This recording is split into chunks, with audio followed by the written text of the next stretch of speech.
Welcome to the Trailhead, where trails start and stories unfold.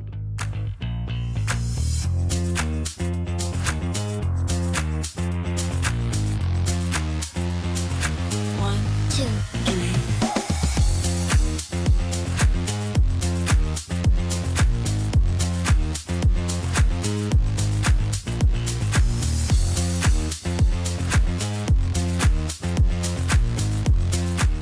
Welcome to the show, everyone. Now here's JD. Oh, it has really nice stickers. Oh. That's what he saw. And I'm like, that's just so Jen. You didn't see her axles or her wheels or her anything. Like, what the heck is going on here? You saw her That's stickers. funny. It was Friendship That's Corner because, that he saw. I used to, long time ago, do interview for a page I used to run. I still run it, but I don't do anything with it yet. It's called Jeep Stats. And I used to go with, people that go off-roading. And then the first time I made an interview for Jason. I broke it. Hold on. I was like, hey, what's on your Jeep? And he's like, it has some stickers. I was like, okay. So that was true. And the duck thing, the first duck I ever got was at EJS, driving through that little grocery parking lot. And I was leaving, and some lady and her daughter were walking, and they yelled at me as I was driving. I looked, and they threw that damn duck at me.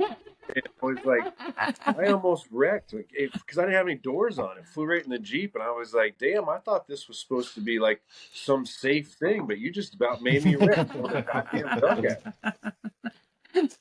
Hey, I felt really good about my first duck. I remember walking out and it was on my door handle, and I'm like, oh, I got one. One I time always someone went through our about neighborhood it. and ducked all the Jeeps in the neighborhood that were outside. That was pretty nice of them. Yeah. But, like, my dog eats them now. Yeah, Yes. mine too. You asked Lily's a really got- weird question. None of us really know. Yeah, I was starting to think also, like, once you guys were talking about all the people getting ducked, I was like, all right, is there like a singular duck source? Like all the ducks come from the same source, or like is it like Well, like, No, it's just- there's people that buys them on Amazon. I used to sell them. There's a single Okay. source of ducks in this household, and it's this one. Yeah, Right. I used to sell them. And I had them on eBay. You can buy them on Alibaba, and now they can do like custom docs in the name of your company and stuff, like lots of things. I'll sell Okay. you every single duck that's in this house for $10. Eesh. it's a All good of deal? them? There's like, I don't know if you want them. It'll cost more in shipping because it's like, I think she's got at least 10,000 fucking ducks upstairs. I got a huge bag of them. Yeah, stopped this giving is them not out. bag, JD. We're Yeah, talking boxes. Easy Flake gives us like a dozen every time we JD. see him. JD, we have another room just for the ducks. Well, it's something to have a room for. I mean, there's. All right, Lino. I'm sorry about that. I had overcomplicated something and caused myself issues. So, how y'all doing? Hey, good. Tired, We were Um, Pretty entertaining. good. tired of talking about ducks. Very We were deep entertaining him. conversation. Fine, it's fine. That's why I hit record while I was busy. I figured it'd be good to keep on. Just You as an at least got some- you FYI, at least got some good footage of duck conversation to throw out there. there's a good duck B-roll. conversation. Yeah, I feel like we could have an entire episode and just bring on people with different opinions. Oh, dude, you Let's could talk have a duck whole and podcast Toyotas. of ducks or no ducks, and then like have people battle it out in the comments. Yeah, you can have a panel like pro duck, anti duck, neutral duck. We're See, gonna get a Lino- video. We're gonna get Lino a gets video of the trail running across the trails, just the duck a Toyota. All We right. also have ducks that are flipping you off too. Those are my favorite ducks. Oh, Have you yeah, seen I those? know. Yeah, I mean, there's some really cool ones out there. We used to collect ducks, and we got some really interesting ones. And I don't have any down here, but there's some really good stuff out there when it comes to what's the phrase I'm looking for? Character ducks. Like it's very specific. So right. I've actually seen a bunch of these ducks because my daughter's 16 months old. I take her to baby swimming class, and one of the first exercises they do is they just dump a bunch of ducks into the pool, and we have to basically carry them, and they grab all the ducks. So I've seen like Superman duck, ballerina duck, unicorn duck. I've seen basically every single duck. Oh yeah. So yeah. Yeah. I don't know if the guy who runs the place is a Jeep guy, but He probably is. At some point, you don't know what to do with them. I don't know where to put them. I've got enough shit in my house. yeah. Yeah, my dog takes care of them.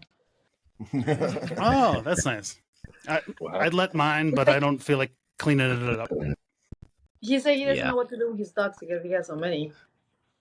The dogs that he gets from other people, and I told him Maverick takes care of them. Yeah, he's fucking eating one right.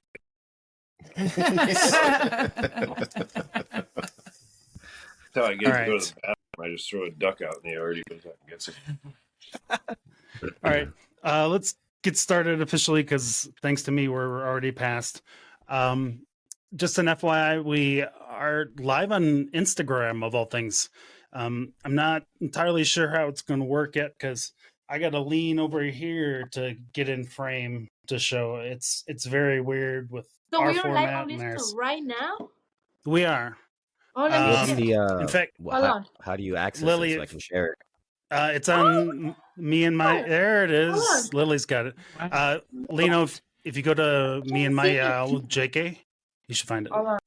Okay, me and Yeah, my like okay. they don't really show our faces yet. We have to like. Yeah, show people. it's that weird 60-minute. Lily, if you go to your left a little bit, yeah. Here we go. Yeah. And I got to go over here into my screen. Hey, look, it's me. Yeah, can I share Randy's this? kind of in frame. Hold on. Let me You make know, a story really quick to you're- let people know we're I live. don't know how found to it, do I this found in the it. future. I might try to. I thought about it earlier. I might try to use OBS on a different computer to reframe it properly. But obviously, I'm still having enough issues just doing basic audio. So we'll see how that goes. Can I make a story really quick? It Tell people sees- that we're live and put it in the story Yeah, right go now. ahead. Okay, hold on. Hey Yeah. guys, so we are live right now on I the don't know which way it is. our podcast, and let me show you who is here right now with us. Yeah, hello, because you're not going to see us properly in the other way. Yeah, it's gonna be Well, like the other live you can't really see our faces, Inception of live. Yeah. but you But- can hear us. You can listen to us. I'm gonna show the link. Questions? We'll take questions. Yeah. Oh, hold on. Yeah, we take any questions if you join the live. So you can answer the question on the live, and we can answer them right here, right? Yeah. Okay, And then that's this awesome. will air in about a week. That's awesome. Okay, so go watch it. Is Go there watch a this live. filter to make me look younger on there? No shit, this is not. Let me know if you find it. Let me know if I you find mean, it. I'll get a new Damn. computer if it means I can get that at that. But I'm gonna start sitting way the fuck back here and be like, And then you show your belly. wow, it's all about the lighting. It's all about the It's all lighting, about the light. Jason. it's like I'm gonna get a goddamn fluorescent light out here. No, that's don't get that. Get a softbox. Yeah, that's hit me up. that's I'll worse. I'll tell you Yeah, what to that's get. gonna make it Yeah. worse. and get a good one off Amazon, pretty cheap. So, all right, let's I just do bought- the intro. Sure thing. Go ahead. Let's do the intro and get started, guys. All right. Welcome to the Trailhead, the biggest shit show in yes, off-road podcast. Excuse me. Honestly, that's not our real slogan. That's just what we've kind of come to be known as. So, please welcome Lino Capelli. Did I say that correct? You did. Capelli. He is the force behind Ibis Offroad. Did I say that correctly? You did. Awesome. A nonprofit dedicated to responsible off-road recreation. Hailing from Miami, Lino is a second generation. Is my audio all jacked? No. Yeah, I know. I can great. hear you Okay. fine. Yeah. It's just me in my ear. All right, sorry. Hailing from Miami, Lino is a second generation off-roader, is on a mission to educate and empower the off-road community. As a tread lightly, tread trainer, and a certified wilderness first aid expert, he works to Wow. combine his passion for off-roading with a background in coaching and education. Beyond the trails, Lino finds balance in his personal life, practicing Brazilian jiu-jitsu, indulging in mountain biking adventures, and unleashing his inner nerd through building model kits, RC cars, and embracing a love for comic books and superhero movies. Welcome to the Trailhead, Lino. Welcome. Thanks. It's great to be here. Welcome, Happy Lino. to be here. Did I get anything wrong on that intro?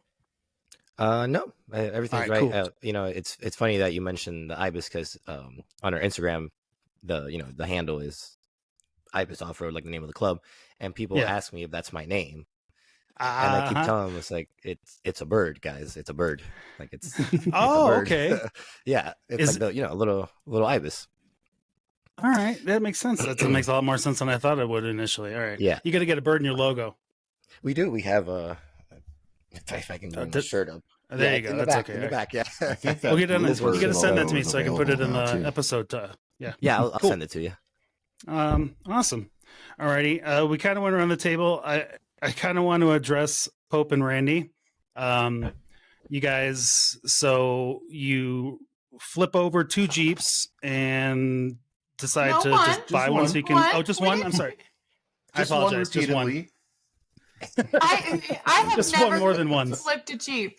No, just once. No. And Okay. one. I apologize. I mean, there's been a retract my couple of statement, times where it yes. was technically on its side, but it was not all the way on its. It was being All held right. up by a rock, but Okay. So you guys added to your fleet.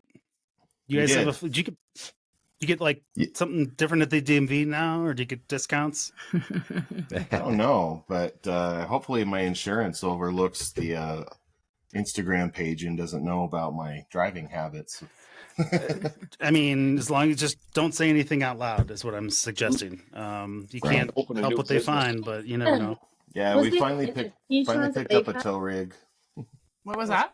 Okay. No, there's actually an insurance that will cover you off-road expenses, and it's not that expensive. I can't remember the name. I have to find out. Yeah, we There's have it actually. I've already Yeah, used there's it out there. Yeah. recently, so I tried to. Is that an add-on to your normal car insurance, or is that a side thing? I think it's a side thing. I'm not 100% sure. I never It looked depends into on what you're buying. Yeah, some of them are kind of side things, and some of them are just straight up. They'll insure you on and off road. So Okay. Well, if If you're- know that. right now, and if somebody looked at it, it'd probably be totaled. So yeah, fun Misfit story. is primarily off-road. Like, they know that he's primarily off-road. Mm. Yeah. Yeah. So if you're on a Forest Service road, actually you're technically probably covered under your basic insurance.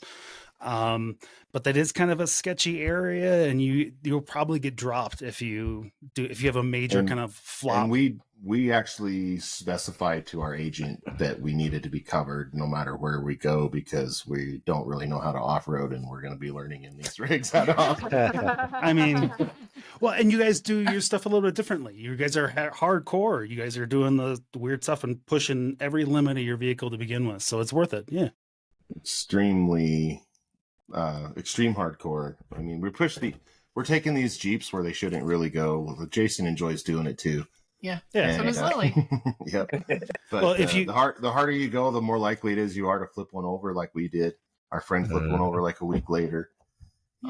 It's just that's kind of comes with the territory. So we needed a tow rig to make sure that we had a way to get it home next time, and we didn't have to rely on AAA, who keeps frowning upon taking these off-road rigs. How many times did AAA take you home this year? At least 3. At least 3. At least 3. I got my money's worth out of AAA. You got your money's We did. worth, yeah. I renewed again for sure because it was exactly the distance from Moab to the shop that we went to get. It was AAA. 198 miles. So we get 200 miles of tow. Wow. And from the parking lot at the last hotel in Moab to our shop was 198 miles. We had that dialed for Moab. Yeah, that's All ideal. right. Whatever That's why I works. like Killer. But make sure talk to your agent about it. Make sure you get it covered, especially if you're Yeah. starting to do more and more extreme stuff. Hmm. And Jason, you said something? I said that's why I have my trailer. Well, that's why we just bought a truck and a trailer. yeah, and not only There you that, but I go. really want to run Stickies, and like Stickies wouldn't survive the trip to St. George No. from Salt Lake. No. And so And- I really want to have just throw it up on the trailer and go play Spider-Man with my Jeep. Well, and if you don't really upgrade the truck, we're men of a certain age. At this point in life, they don't really come to us for a whole lot more when you start adding the third and fourth vehicle. Yeah, it shouldn't be too bad. Well, and it's going to be, we wanted something comfortable because we're going to be in it a lot, and it will be nice to be able to drive together. That's cool. I'm Yeah, coming right now we to follow Salt Lake, and then I'm going to ride with you guys. That's kind with of the massage chairs. Oh my gosh, it has massage chairs, you guys. Like, I don't know what happened in my life. Yeah, that's it. I'm just gonna drive to you, and then we'll go from wherever. Yeah. Are you Awesome. coming to Winter 4x4, Jason? Um, Uh-oh. I don't think so. Okay. But stranger shit's happen. But you're retired. You could just like come. What? It's what? Shit, no, that's like this month coming up, It's isn't it? coming Yes. up real soon. Really. It's in 3 weeks. Yeah. Whew. I need to I get a new highly fuel doubt it's pump. going to happen for me. I need a new fuel pump. I need all wheel speed sensors. Yeah, probably. Aw. Oh, Yeah. Just bring Lily's. Yeah, bring the JT. Wow. That gets really good gas mileage. Yeah, on 40s up at, I mean, that thing gets really great. Like probably 11.9. Probably somewhere around there. It's the same as the truck. It's still double digits. Yeah. Well, the truck, I mean, we could try to tow it, but then again, I got to fix my truck too because I got a radiator leak. What I'm saying is, if I might drive my Jeep over there, it's the same gas mileage you get. I mean, the same price, the same money you pay that if you were to drive your truck and pull your Jeep. Hey, Pope and Randy, long story short, probably not this year. There you go. That's awesome. All right. Let's see. I lost my place where I was going. All right. Let's see here. So, Winter 4x4 is coming. It's not going to happen. I do have a Jeep update today, though. I found out yesterday that the last of the parts, at least if I got the message from Matt here, the last of the parts should be here by next Friday. I think he still needed a center something. And then, but that as soon as they get that last part, then they will start work. And then hopefully it's only a few weeks. They're waiting for the center section to arrive tomorrow, the 29th, and the passenger side tube is coming around the 5th.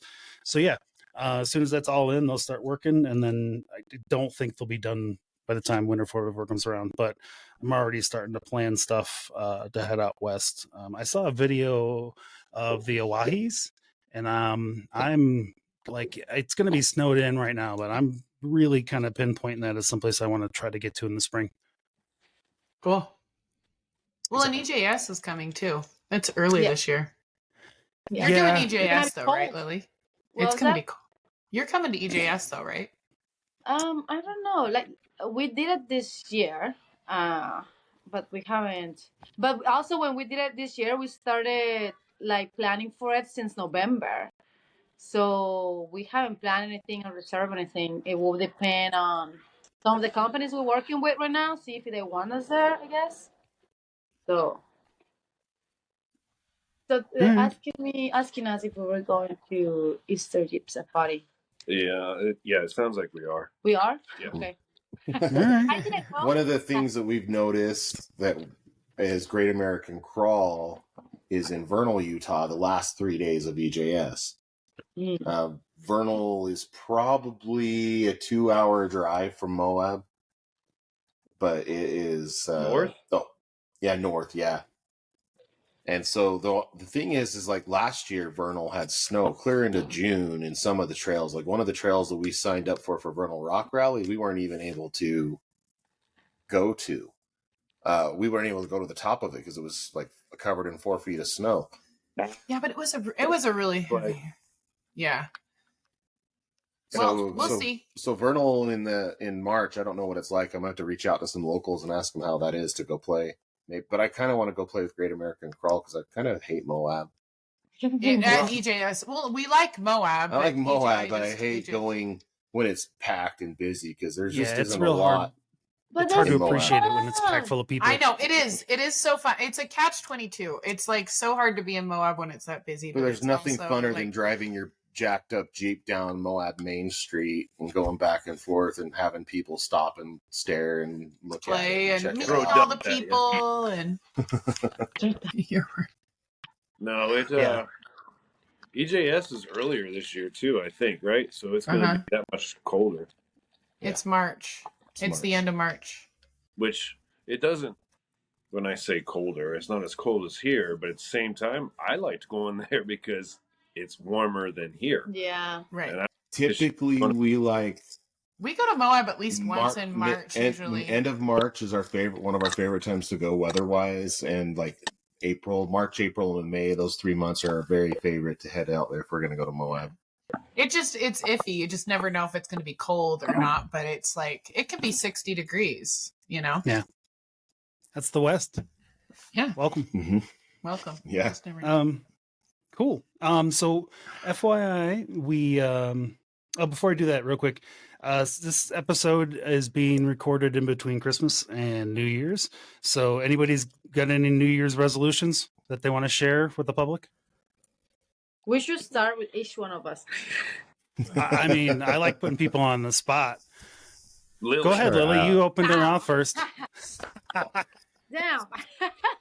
Okay, so I don't really have any New Year's resolutions, but what are you doing? I was trying to get where the live video You is. can't. You don't know what it is. I don't know where it is. It's all over the place. Don't worry. It's somewhere by Randy at our house. I just can't find it. Yeah. I guess my biggest one is like, we just want to take over the world. That's it.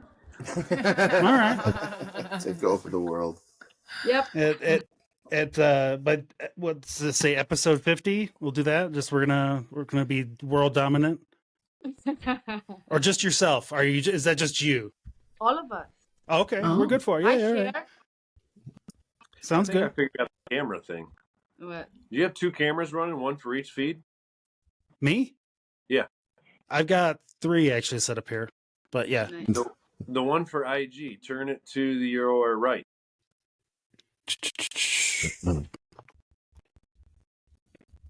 It's going to take a second to catch up because we're on a lag. I'll play with it for a second, but oh yeah, that one is going to show. Oh, Shit. not quite. Let's do a full. I am All very. right, this makes for fascinating radio. All right, Let's hear Pope's resolution. Yeah, let's hear Pops. My resolution is to keep the shiny side of my Jeep up, at least until I get a roll cage. yeah. That's a I good mean, one. even My then, goal- there's a lot of work to get that shit back over, and you don't want to do another starter situation. No, and the thing that sucked about it the most is how long it was out for after this happened, because the starter was out of commission and the Jeep dealerships are busy fixing Jeeps apparently. And Who knew? Who knew? And I took like 2.5 weeks to get the starter replaced when, and it's fine. It is what it is. And the but starter's not a big deal. It just takes that's a long lead time for everything right now. it's a long lead time. And the damage to the hood and to the doors or whatever, that's going to happen. And I was tempted to not even fix the hood in the first place, but then I found that the damage on it's pretty bad. And what's the point of having all the green and cool bling if I have like my hood looks like it been smashed up on the trail? Yeah. So I have a hard time letting it stay dented, even though I know I'm just going to dent it again anyway. But anyway, that's what my resolution is, to try to keep it shiny side up this year. Pick better lines. Get out and freaking look. Have Jason spotting you more often. That helps. Yeah, if Jason was out there, that wouldn't have happened. You were driving down a flat spot. I know. I was driving on a dirt road and basically drove off the side of the road. Because he's an idiot. But Someone anyway. even commented on that video today, like, how the hell did you roll right there? There's no spotting on that. I don't know. No one would have been spotting anyone. And no one would have been spotting there. That wasn't an obstacle. That was just like, I should have just picked a better line or looked at That it would have before I been went like down it. on the radios. I would have already went past it and been like, "Hey, Pope, driver."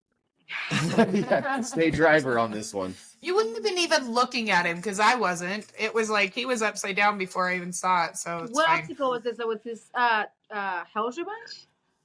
This wasn't even an obstacle. This was just what's like a trail else? that doesn't even have a rating. It was They were driving basically a fire road. Oh shit! It happens more often than I think people want to. Like, Yeah. I drive on really hard, scary stuff in Sand Hollow, but I'm paying attention to what I'm doing. And when I was just on this fire road, I don't know what it was. I'm like, oh, this looks like a good line. Slop. Yeah, Randy it's all it takes. something like me. What? What? She was like, he was just there, and next thing you know, he was upside down. That sounds like my normal drinking night. He was Sounds in like my fun. rearview mirror on. But yeah. Yeah, I mean, Randy's seen my Jeep in compromising situations many times, but that one, like, if the fact that I couldn't drive it back off the trail by itself, and the fact that I had to be without it for so long after that, really irritated me the most.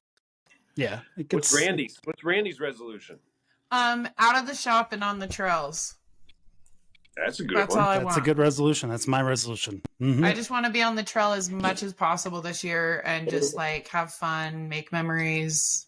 Yeah, we spent too much time building Jeeps last year. I'm done. I want to be Yeah. out of the shop on the trails. That's Nice. it. How about Lino? Lena, Well, yeah, sure. I guess if we're sticking to the topic, I would like the organization that I started, that I'm running, to continue to grow there you go. in both reach and also influence. As far as, because we do a lot of charity things. We do a couple trail cleanups. We do a toy drive, and then we're gonna do a back to school drive now in August of next year, next year, for my robot vacuum just went off. So if you guys can hear that, I need to turn it off. Sorry about that. It actually went off on You're time. all right. That's weird. Okay. Yeah. So just continue to grow the club. Just continue to be a positive influence on the community, and personally, just trying to find that work-life balance. You know, I've being in health and wellness. You work at the convenience of other people. So Yeah. you know, it's It's a a lot of stressful early. business. Yep, it's a lot of early mornings and late nights, and fortunately, I'm at a place now where I can take my foot off the gas a little bit in the evenings and be done by 3-4 o'clock. That way, I get to spend time with my daughter, who I feel like every time that I blink, she's growing. So just trying to maximize that time with her. Yeah. Cool. All right. It's not working. What's not working? What? I was trying to blink. I was looking at the kids inside. They didn't grow up quick enough. They're still in that. That was good. That was good. We have various views on child rearing here. Just so you know, it's I don't understand. Nah, man, There's 5 kids in there and about fucking 2,000 balloons. Why did you give them Wow. that?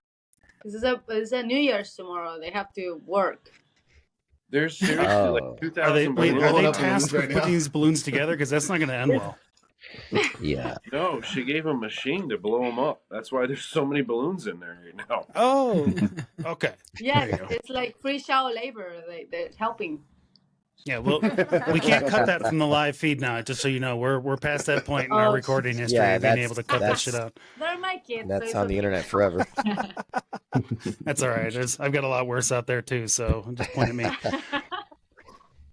Yeah, right. We have Resolution. 2 man. episodes of ours. Mine is to get back out on the trail. Well, that's you Mine did say that. Jeep, and I have an F ton. Let's try to keep it a little clean today. I have an F ton of vacation built up now because I didn't go anywhere this year. Didn't have the Jeep since August, July. So if I get it back in January, I will probably spend the first 2 months of the year as wherever it's warm enough to wheel without too much snow. So Arizona, out by you guys. I might try to make a trip out to Sand Hollow regardless of the event. So, because I think it'd just be nice to go, especially in the off If you season. go outside of the event time, let us know. We can probably try to meet you down there and go Just run a couple don't go trails. in August. Don't go in We August. can Yes, use I'm the not our August. weekend. I September don't is a do little anything in the sketchy. desert in August. No, I don't feel like that's a good Last idea. time we were there in September, it was 115. It was Yeah, intense. No. I've been I'm glad. I've been in Vegas when it was 118 degrees and my shoes were melting into the asphalt, and I don't want to do that again. Maverick. All right. I'm glad that everyone's miserable in August, because down here in South Florida, it's about 110 degrees and about 100% humidity. And Yeah, we we just don't have any wanna- humidity with our stuff. Yeah, Yeah, but- I yeah, can't do that. Everything just kills you with the reflecting the heat off of you. That's Right, just It's yeah. the sticky. swass. It's the Yeah. swass that gets to me after a while, and I just can't deal with it. The Can't take enough swag. showers. What's your All New right. Year's resolution, Jason? All right. So mine's really philosophical. I've been on social a lot lately. Yeah, you've been Okay, waxing everybody rhapsodic out sitting there. down? Are you sitting down? All right. Oh, we're all sitting down. Yeah. Yeah. I might probably, well, no, I'm pretty sure I'm probably the oldest person on this podcast. And for most of my life, every year people try to say that they're going to make some change. I'm actually going to concentrate this year on just being myself. Oh, that's For awesome, once. man. Yeah. Yeah. Yeah. And I didn't get that myself. I actually read that on somebody's storyline and it was catchy. And I was like, son of a bitch. Everybody spends so much time trying to be something else. I'm going to try to just be myself. So, world, look the fuck out. Here I was about to say, that's a little terrifying. Like, I feel like your retirement is going to be a marker for trouble. Mm-hmm. I get kind of bored. For sure, it's going to be a definite trouble. In the Netflix documentary, they're going to, and then in late 2023, he retired from the military, and it all started to go sideways. Mm-hmm. Yeah, well, I'm getting bored. I need to find a job soon because well, I can only do if I so keep many dishes and cook so many eggs. if I keep up with how I'm doing, you can just repair my Jeep full time. Oh, okay, let's do it. let's fly him over there. I mean, Yeah, come on out, okay. man. We got a room. Yep. You Let's guys. do All it. right, I'm in. Yep, I got Let's do enough it. room I can probably house like 8 people here. So I shouldn't have said that out loud. All right. You got snow? We got snow, yeah. And I'm Sweet. 5 minutes from a trailhead. There's a lot of snow wheeling within 20-30 minutes of my house. Where are you located? Colorado. Okay. We are just south of Denver in a town called Monument. Perfect. I'm I've gonna heard start of that, looking yeah. for tickets, and I'm gonna send him over there. What are you There you trying go. to do? Oh, she's There just you go. sending you. That's fine, bro. I'm sending you. I've got a lot of alcohol. I'm not drinking. You can come on here and work on it. Yeah. Plus, Go and have help you ever JD had finish some alcohol at bottles. altitude? It's fun. I'm down for it. Let's do it. Yeah, it doubles the effect. It's great. Mm-hmm. Most of the time. And it'll probably reduce my bill. It will. That's It how- does. I What's save a really funny is because when we drink at sea level, we feel like it doesn't do anything to us. We don't even get Yeah. hangovers. Yeah. It's crazy. Oh, we're the power drinkers at the weddings back in Illinois. Yeah, it's awesome. Yeah. I've tried every trick there is. Right now, Monster is where it's at. When you drink a lot of Monster, you will not have a hangover. But Water Russians? works too. the Russians, they eat a lot of eggs. A lot of eggs, hard-boiled eggs, before they drink their vodka because the eggs break down the alcohol. That's why them some bitches can drink so much vodka. Really? All right. Yep. This has been Russian's vodka science with Jason. Yeah. It's That'll be really my smart note. Text from clip right Jason. there, Don't try that with the egg. I tried it. It's not a good morning. yeah. No, don't try. Oh, Oh, Jaeger. Just you man. don't even say it out loud. Why do you gotta say it out loud? I don't like it. No. I don't think Okay, don't hate on Jaeger. Only a few of us in the world can drink that. I drank it, but the problem was I drank it all before I was 21, and I overdrank it at that point, and I was done. I Here we can't do it go anymore. again. JD, let me just tell you what I tell everybody else. Everybody that says, I drank that when I was in high school. Well, you motherfuckers have fun getting old. I'm going to stay young, and I'm going to keep drinking. Fair enough. Drink your scotch. I can't really argue with that. Yeah. Sit back and sip on your scotch. Tastes That's like what I have diesel today. fuel. Oh, Monkey shoulder has 3 monkeys on it. very nice. Middle monkey, what? It's monkey shoulder. It's a scotch. It's basically Glenfiddich, their cheap version. Nice. All right. Exactly. It's delicious. Alcohol's alcohol. It This tastes is like- a Fireball podcast. This is a fireball. Oh, shit. That's right. I'll bring it back. Oh no.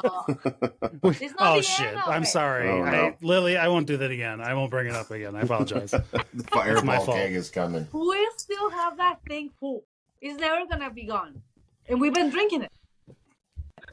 You need to do the video that I sent you guys with the faces. It's just collect them and then do it at the end of the year. That's how that happens. Oh, that's funny. I'm gonna. So while Jason's doing that, we got our first official review that had text, and they messaged me. So it is TaylorMade79, and let me see. I hope I got his email up here or his message up here. Of course, I don't. Well, whatever. TaylorMade79, Real Life Jeep Podcast. These folks are awesome. They are down to earth and talk about real Jeep stuff. They are from all over the country, not just one location. Keep growing and keep up the good work. Oh, that's awesome. Awesome, thank you. He is out in South Carolina. So Nice. already Cool. on the East Coast, feeling that. So it's awesome. I keep that up. There's Thank you some very pretty much, man. decent wheeling. hopefully by the time you hear this, you've gotten your sticker and swag, the little bit that we got for you. So you send stickers? Yes. What's up? You send stickers to the reviewers? Yeah, if you send me a message, along with your review, this guy was real easy to match up his last name with his review, and then I'll just send me an address where I can send it to. I'll send you a sticker, and if we got some other swag at that time, I'll send it out. I know I've got some Trails Off-Road stickers, and we'll see what else we can start to add to that as we go forward.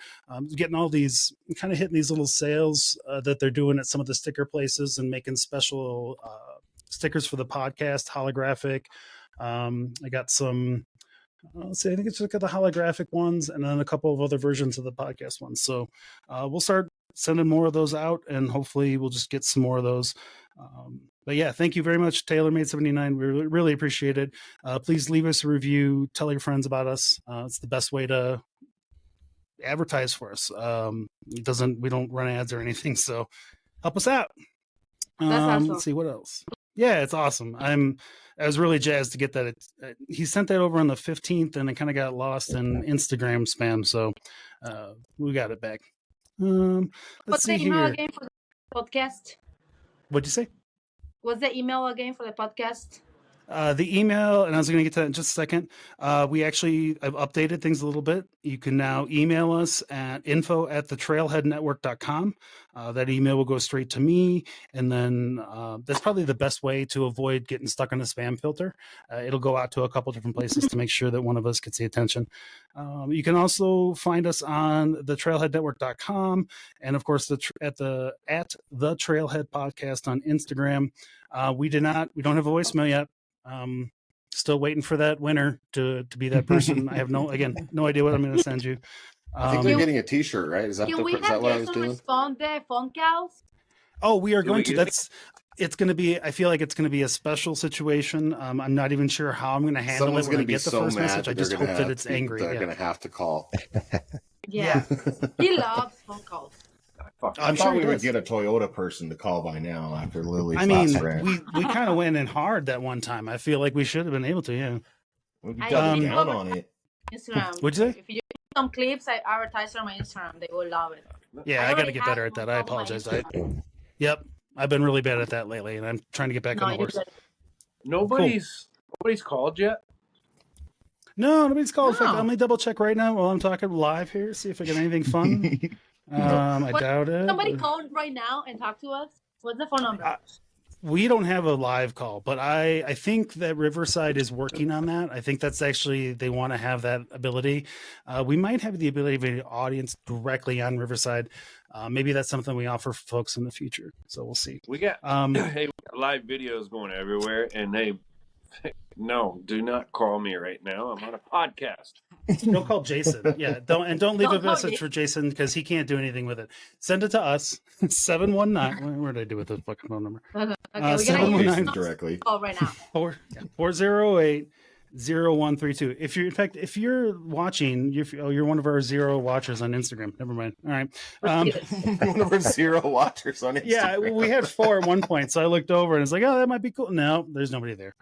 All right. Yeah, I was trying to figure out how to add that to my phone. We got 2.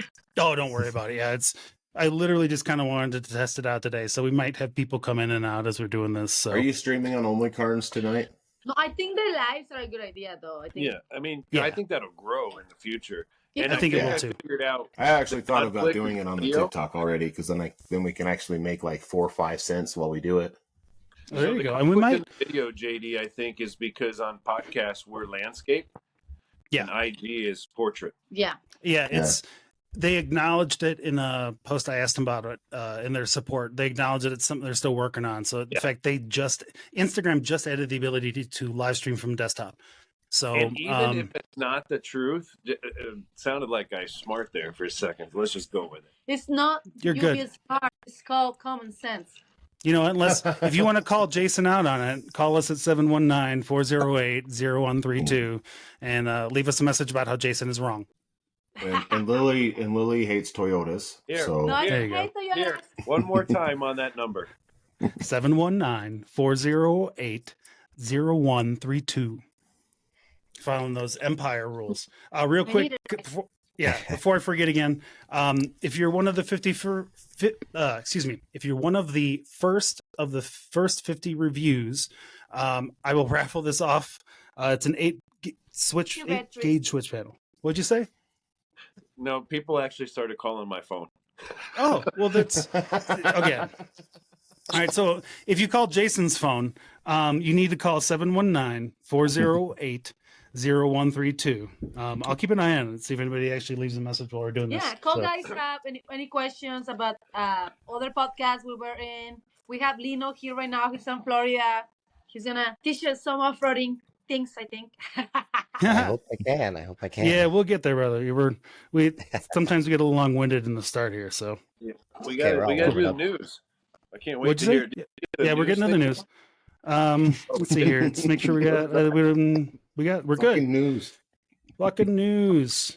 All right. Do you want to introduce yourself, or you want me to try to do this again? Because I didn't test it since I reset everything. Okay. Can you guys hear the podcast? Yeah, I can hear it fine. Let's try I can hear fine. To read the news. Wait, we got the fucking Pope? Sorry, trailheads.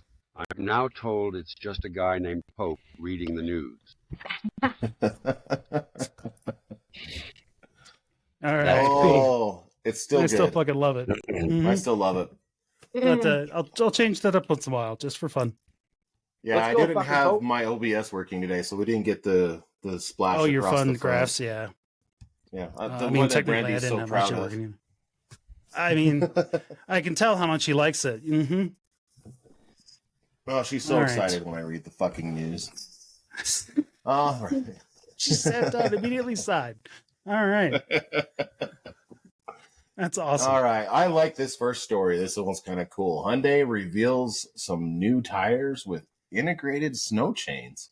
In a recent press release, Hyundai and Kia have unveiled a new tire technology that promises to revolutionize winter driving. The innovative design features integrated snow chains within the tire, which can be deployed or retracted with a simple push of a button. What the? This advancement could potentially eliminate the cumbersome and often challenging task of fitting traditional snow chains in adverse weather conditions. Yeah, now, so these, I'll play the video real quick. This is their video. Yeah, let's see the Yada, video. yada. So now this seems very, like, street focused and commercial, but usually when this stuff starts like this is where they bring it in the closer. Seems like there's some sort of clamp that brings in the tire. I would assume they'd have to air that down a little bit too. Oh, is it in the wheel, not in the tire you don't have to itself? do anything. You just hit a button. Huh. Yeah, that looks That looks like it's gonna another work thing to great. break. Yeah, Oh, tough. Yeah, well, everything That at puts this a- point. doesn't Yeah, it put like a anytime weak you add spot in your wheel? complexity. I mean, this is not for us at this point. I'm not advocating and saying that we're going to have these kinds of snow chains or anything. It's the tech is interesting. I would put 'Cause it it's- on my truck. I mean, that's where it's intended to be for. So you don't have to get out of your vehicle in order to put some sort of additional traction on there. I'm assuming that there's something else up here at the top to add traction other than just pulling in the tire. I feel like if you're driving in the snow, you know it's cold out, and you should be able to get the fuck out and put your own chains on. Yeah. It's just cold. I don't want to be. It's cold out there. Do you want to be cold? I don't want to be cold. I was wondering what they were doing with it because I was envisioning like spikes coming through the tire. Like you have to buy their Oh, that'd be specific awesome, tires yeah. from them, and they had spikes that could come out and be like. That would be cool. I think you're onto something, Pope. Like if they could put I like mean- these studs on tires, that would Yeah, be it's Yeah. kind of like studs on tires that are retractable. The guy who was supposed to be on last week, he on his Instagram, he had put 600 studs through tires for ice racing, basically. Ice racing, how fun! would that I be? always thought like you could just use a snowmobile. So somebody I mean- on our live here say that I'm with Jason, but Texas doesn't really put chains on the tires. I mean, Well, no there is that shit, we too. live in Texas. And they've had some weird incidents with ice in the last few years. So Yeah, Really? there was one time last year where Texas was colder than Salt Lake. I thought that was amazing. yeah, Just one time out of 365 Just days? once in Then again- 47 years I've been alive, Texas was take colder than Salt Lake. That's awesome. Yeah. Right after my brother moved there, it was perfect. I still want to Have go you- wheeling. Has anybody here done ice racing? No. I drove a snowmobile across the frozen lake once until it wasn't frozen anymore. That I've no way crashed a surprises me, snowmobile. really. Mm-hmm. So, do you guys knew the chains were illegal in Minnesota? That's what Beatrice JKU say. Really? Really? Well, Beatrice JKU. Beatrice. None of us live in fucking Minnesota, dude. Who lives in That's not really the arms open attitude we're looking for here in the podcast today, Yeah. Jason. Oh, he loves me. I love him. There it is. Okay. 8 people All die. right. Yeah, they have The only that. thing They good have in the ice racing Minnesota here. is Mall of America. Yeah, to be honest, though, that chains aren't going to help you on ice either. They're really for snow and slush. So, all right. Yeah. Next one. All right. In a recent video that has gone viral, a Ford Super Duty, I just bought one of these, was seen pulling a Tesla Cybertruck prototype up a snowy hill. The Cybertruck carrying a Christmas tree had slid off the trail and was struggling with the snowy slope. The incident has sparked discussions about the off-roading capabilities of the Tesla Cybertruck, especially since this was a prototype model. The situation was reportedly caused by a software issue which prevented the rear brakes from acting like lockers. And the vehicle was also equipped with the wrong tires, and its driver appeared to be unaware of some basic trail etiquette and responsibility. It also didn't have recovery. JD, tell me you've got this video. Yeah, I saw check your this screen, video. man. I saw it. So I'll pull it back here one more time. He's just spinning his. He's been down there for a while, spinning his tires. So allegedly, he slid off the trail somehow, but the tire he got like all-terrain tires that aren't aired down, no recovery points. They're pulling on the suspension in order to get that. JD, JD, yeah. he is so nice. He allegedly This is slid fucking off stupid. the trail. Yeah. I allegedly slid off the trail, and while I was down there, I cut down a tree. Yeah. Well, there are areas that you can cut down a Christmas tree. Like you're allowed to do that. And they might have been allowed to do that. The problem is that he didn't seem to understand what kind of trail etiquette. I don't know if he was down there cutting a tree down, like, and tried to drive out, or if he slid off the trail and just got worse and worse. But either way, he didn't know what the hell he was doing. Wasn't prepared. Didn't have any of the correct gear. Was alone. This is all kinds of bad. You're Plus, this thing is crazy. not an You off-road know vehicle. well. Stop telling me You it know is. damn well he the trail etiquette was he didn't pull the fucking Broncos out that were down there with him. I He mean, left them down there. Somebody told him he could go off-roading. yeah. Yeah. I don't know who that the thing- RC is. That rough? That's not rough country, is it? I hope not. It's radio controlled. Yeah, I So, don't know yeah, what this- RC is. I'm not going to speculate. I can't come up with anything that we can say live. Yeah, that's true. We I didn't. saw I should have one looked of that up. those, did we?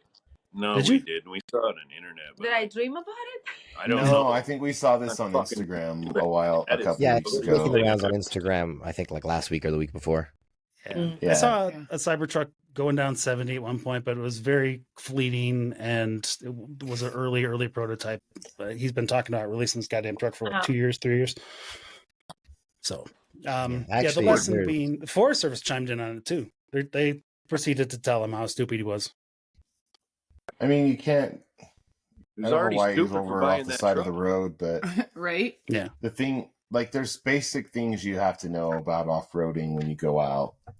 And we talked about some Yep. of these. And one of the first things we mentioned when you're going out in rough terrain is air down your tires, man. Yep. Yeah, absolutely. You probably rather- weren't even really that stuck if you wouldn't have dug a hole with your your 45 psi tires. Yeah, Yeah. that's what we call in the club. We call that the 40 psi club. Whenever you see someone on street pressure on the trail, Oh, and Yeah. it's, I got that the other day. Some young kid told me online, "Hey, air down your tires, buddy." And I'm like, "Yeah, okay, Like- thank you." Really? Yeah. Mhm. I had Hey, somebody tell me my tires were too flat and I should air them up. That was Oh, that was there a you fun go. one. What you Hold got, on, guys. Lily? I'm going to tell the viewers here on my live to go join the Trailhead podcast because they're asking me questions and I just want them to ask the Trailhead podcast questions. Okay. Guys, we're live Uh, on a Trailhead Tell them podcast. to find me and my yellow JK. Yeah. So go to the live on the Trailhead podcast and ask the questions there. Right now, I'm just trying to pull traffic from here to there. Fair enough. If you have any questions, and yeah, like we will answer them right now, right here. And stop trying to call my phone. That's the phone that the podcast is on. Yeah, don't call his phone. Call It's fine. 719-408-0132. It's in my stories, Beatrice. If I put the link in there in my on my Lily Offroad page, I put on my stories the link for the Trailhead podcast. Or you can What type questions are you Sing getting, Trailhead Lily? Podcast. Somebody say it's funnier having Jason ask the questions, or I don't know, ask them. But it's funnier having Jason ask them. No, it's not. Oh. All right. I mean, they might have a point. You know what? I'm okay with it. I appreciate that kind of feedback. We can push more on Jason to read. Yeah, let's do that. You can make Jason ask the question, do the interview part. I Just mean, go to the other goddamn one. Yeah, go Lena, over we won't there, do that to you ask tonight. questions Just so there. you know, we're not going to be mean or anything. Yeah. All right. Let's leave the Cybertruck alone. I'm sure there'll be more to piss off on it later. I feel like everybody's going to leave the Cybertruck alone. Yeah. I don't think you're wrong. Prometheus is our friend Prometheus, right? Yes. Okay. What is? All right, He's should we do one of this the one more other story podcasts. here? Yeah, we'll skip the. Which one do you want to do? Do you want to do the off-road car or the solar car or the logging stuff? I think the solar car sounds more fun. It is. The logging one pisses me off, so we'll skip that for today. Yeah, I don't We'll do really want another to be day. pissed off today. So No, let's read we'll- about this solar powered car because this is It's the something I would holidays. buy. All right, go for it. Right. And these guys that built this car, they is college students, and they're like, we are pushing the boundaries of technology. So this is a team of Dutch university students from Eindhoven University of Technology, known as Solar Team Eindhoven. I'm probably saying that wrong, so That's all I'm right. I sorry. put that in there just to screw you up. My last name is German, but that doesn't mean I know how to say any of these words. Anyway, the team of students has developed a solar-powered off-road vehicle named Stella Terra. The groundbreaking electric vehicle has successfully completed a 620-mile test drive across Morocco and the Sahara Desert, demonstrating that it's not just a concept, but a viable reality. The team hopes that Stella Terra can serve as a model for existing car companies to create sustainable solar-powered vehicles and bring them to market. Like, that's rad. Number one. What the fuck? Did they try to make a electric fastback? Oh my What is that? No, so this, yeah, for all intents and purposes, if you're listening right now, we're looking at an electric Subaru.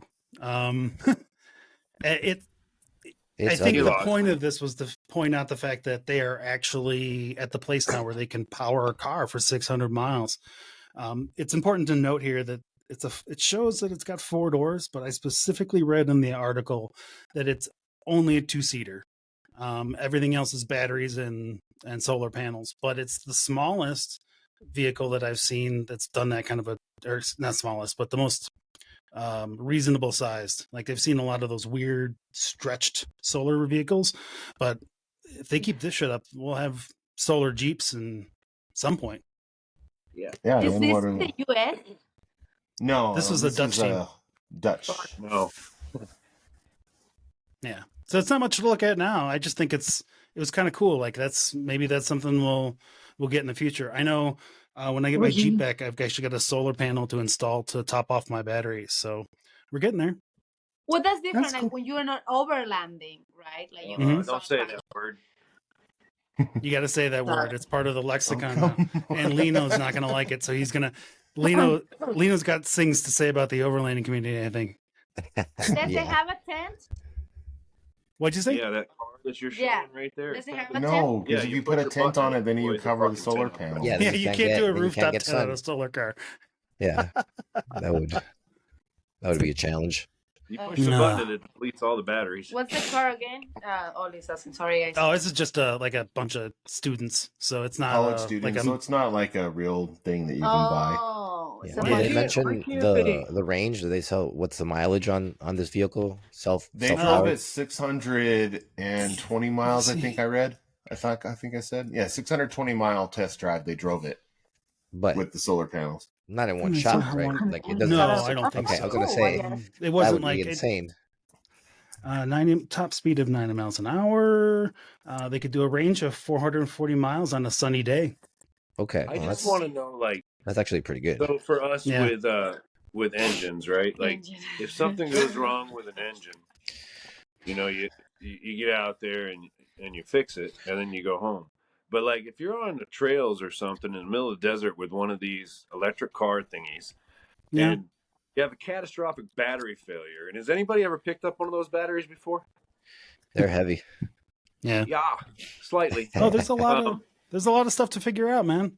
I mean, none of us are going to be driving that. Like, that's not none of that doesn't appeal to any of us. Gas station to pick up a couple of gigawatts of power so you can get off the freaking desert. I mean, I don't understand it. Like, I think the future is something where you've got like replaceable battery packs, kind of like you do with your RC cars. You'll have something that you could go up to a gas station, swap out your giant freaking F-350 battery pack for another one. And you know what? You deploy your forklift and drag it back to the gas station where you fill up your battery. What is this? Well, is that with AC, radio, and electronics on? I mean, there is that. But and don't get me wrong, we've talked about it before. We're not going all electric off-road anytime soon. A lot of the stuff is for the streets. I saw somewhere, and I have not found the article yet, but they are testing a lane that's basically, if you've ever seen a Qi charger, one of those wireless for phones, it's the same technology, but scaled up so that while you're driving, it's charging your battery. JD, of course, it's only does that word have a pronunciation? I thought it was QI that is used. I've always been told it's pronounced Qi, but I could be wrong. Oh, like the leader of China. Yeah, of course. Yeah, with electric vehicles, I think we just don't have the grid, right? Like, if you guys ever been on a road trip, What'd you say? We just don't have the grid for them. You know, if you go on a road trip and you see the electric charging station, there's a line down the rest stop. Just they can't charge them fast enough. But I think for small commutes, I think they're fine. Yeah, we're headed in the right direction, but they stretch too far too fast. Go ahead, Jason. We have some live. Use your military boys. No, these are my friends. I don't do that to them. Military so we have isn't some good for live ratings. questions. So Beatrice JKU says, what size lift does he need on a Cybertruck for 38-inch nittos? Let's assume you don't mind. You could do it. Go ahead, Jason. This is Nitto time with Jason. They don't exist because fucking cool people don't drive Cybertrucks, and nobody's going to make a lift for them. All right. Let's see. And that's how it feels. I think it would be like a Tacoma lift, probably with the. Here, this is a question that is for Foreplay LJ, and he wants to know if you need to donate your man card to get chains. Oh, damn! To be fair, there are some places here in Colorado where you want to do chains, especially if you're driving in the snow. You want to go up I-70 in the winter? Good luck if you don't have 4x4. Or even I-15 in the winter here in Utah, man. That's there's some sketchy spots out there. You want either spikes in your tire or you want chains or something like it. Blizzard tires would be pretty good though. So Red Rocket Wrangler, I don't know who he's talking about here. He said somebody's looking like Vanilla. What did I do? Vanilla Ice. So he said somebody looks like Vanilla Ice. Okay. I'm good with it. I don't know who it is, but I'm good with it. That's the question. I don't feel like it's Jason. Yeah. I don't think it's Leno. No, you look more like a Backstreet Boy. Yeah, I can see that. No, so Oli JK says, and I'm assuming this is for the electric car, just because I know Oli JK pretty good, and he says, just drive it off a cliff. Just drive off a cliff. The Cybertruck, those things are $100,000. Ouch! That's a big loss day. I think this is how you say it. Lowetta, Texas Jeep. La Hueta. La Hueta. Yeah. What she said. So this is probably about me commenting about an electric car in the desert, just like having a catastrophic battery failure. They say just pull the generator from your ass. Oh, damn. Man. Coming in hot. All right. Prometheus JKUR says call Energizer. Beatrice JKU says the DeWalt car. All right. All right, I'm down with the DeWalt car. Kylie from down in Sand Hollow, Utah said, "Hi, family." Hey, how you doing? Only JK does say, "Yep, you look like the Backstreet Boy." I mean, can't do much about it. I guess change my haircut. That's all of our comments so far. That's all right. Awesome. Where are you reading Thanks, those Jason. at? Are those on Instagram or YouTube? On Garage, we only had like 5 views, but they're pretty active. Okay. So as you can see, they have No, it's okay. We'll switch it around. Yeah. I usually tune into Only Carnes Garage when they're live. Hetero live eventually. I'm gonna try to push them and maybe let them know eventually, like, hey, it's Friday. Hey, I did skip that. Like Lily's been telling everybody, hey, go to the Trailhead Podcast live. Yeah. Well, here's the problem with that. So I found out that we could do live via desktop. The problem was that I can only do it from my Yellow JK account. I don't know if it's because of age or whatever, but I have to research and find out why I wasn't able to do that. If that's the case, we can use Only Carnes next time as the live stream. I just need a couple of keys from you. Yeah, I have the login for the Trailhead, so next time I can do the live from there on my phone. Well, and kind of try to push it. Yeah, I'll talk to you about it off air. But Okay. yeah, it's because it's weird. I think we need to be there longer or need some more followers. We'll see. So if follow us at the Trailhead Podcast, please help us out. Guys. Follow the Trailhead Podcast. Follow us so we can be live. So we can be live. So we can be live without piggybacking off of our Instagram accounts. Fucking live all the time. I don't know. You guys can piggyback off our Instagrams, though. I mean, we should. I mean, I probably- kind of like that idea too. Like, it's kind of fun. Like, we push it around. We can jump from person to person. Like, as long as we tell everybody where we're going to be. So, if you think that sucks as an idea, let us know in your comments. Or better yet, call us at 719-408-0132. All right. Cool. All right, well, let's move on. Thanks so much, Pope. I appreciate that. We'll do the angering news next time, or maybe I'll save that for when Marcus comes back. Just roll all that into one package of being pissed off. Or like when Marcus comes back, let's make the whole episode be angry for Marcus. I mean, well, Randy, you don't have to show up for that one. We'll let you can take a pass. Then who's gonna stop me when I start ranting? Nobody. That's the point. I'm trying to remove those brakes and guardrails. Go ahead, Lily. Just a quick question for the people that's watching us here on the live. What can they do to join our live every Friday right here? Where can they go? Who did you talk The to? best place to do it. So starting next week, I will on all of our various social medias, I will make sure that there's a link to it. We'll do a link we'll try to eventually do it via the Trailhead Podcast. Most likely it will be either me and my Yellow JK, or it'll be the Only Carnes account, or it'll be the Gem and the Misfit account. We'll try to go live from one of those until we get enough people on our regular Instagram account to go live. So watch our Instagram. Watch all of our main hosts here for their Instagram. We'll post about it in the next week or so. We'll try to get this going. Like, this was my first thing. I only found out yesterday I could stream to Instagram through my account. So we'll see how this goes. Okay, sounds good. But I like it. This is fun. I enjoy getting some of this feedback from people live. And to our guests, anybody can be our guest.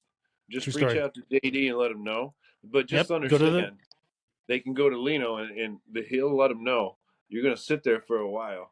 Yeah. We'll get there. Eventually. Yeah. And bring a cocktail. Bring a cocktail.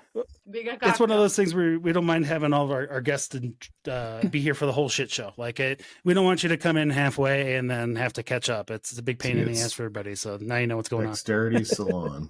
I guess the Vanilla Ice thing is towards me because now they're calling me Jaeger Ice. Oh, Jaeger Ice. That's perfect. I kind of like that. I need to You know do a what's great rap. about Instagram is there's lots of audio of Ice Baby. Ice, baby. I Oh, only damn it! did Here we go. one. Did one We time. could put that behind All right. the audio I of our. Well, we're an hour in. We've wasted enough of Lino's time already. Lino, appreciate you putting up with this. Our format here, like we try to keep it kind of light and informal. So On here. No, you guys are doing great. I'm having a great time listening to all the different well, just different takes, different perspectives. I mean, you guys are from completely different areas from, where I'm in. And I was gonna joke with you guys that I have a hoodie here because it's cold for what we consider cold in Miami, which is under 60 degrees. ooh, no. So That's t-shirt and shorts weather here. Yeah. That's someone is from not South Florida if they're walking around in flip flops at this time of the year down here in Miami. Yeah, because I would feel like that's really warm. I'd be in shorts and flip flops and no hoodie at all. I think 60 degrees is amazing. Yeah, no, I mean, I love it, especially just to be outside, right? Like it's super pleasant, but man, we're just not used to it here. And it is 30s here. It's just a little over freezing today. So good times.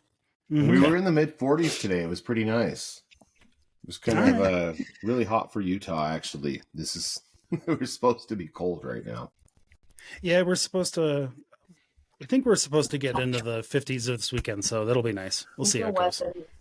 That's the wonderful part about Colorado is it'll be 10 degrees one day and then 60 the next. So it's not good for pipes. Yeah, 50 here and Lily's in a dress outside. I don't understand how she's doing it. I'm not in a dress. I have long sleeve. There you go. See? That doesn't have to do with being in a dress. I can wear shorts and a hoodie all the time. It's like a warm clothes, so it's fine. You're from Colorado, though. I mean, like Lino's talking about, like he's from he's got palm trees, right? Yeah, we don't. Yeah, you try growing a palm tree in Colorado, JD. Let's see how it works out. No, barely can do. Our goal is to live here. somewhere where we have palm trees for Christmas. There you go. It's always my favorite Christmas commercial is that one palm tree in the Corona commercial. In the car, yeah. Yeah. So, all right. Yeah, that's well, Lino, be thanks so much. In St. George. Lino, I appreciate you waiting for us and kind of putting up with it. So, Lino, you're from Miami and you started the Ibis Offroad for responsible recreation.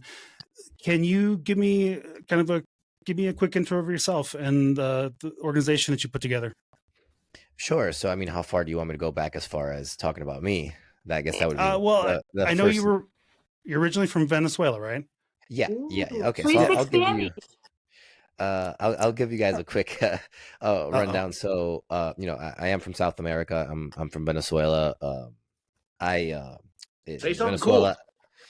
Oh man, you're putting me on the spot here. I'm not. I gotta let me get my story together, and then I'll say something in Spanish. So over there in Venezuela, just like in Colombia, the off-road recreation is very, very popular.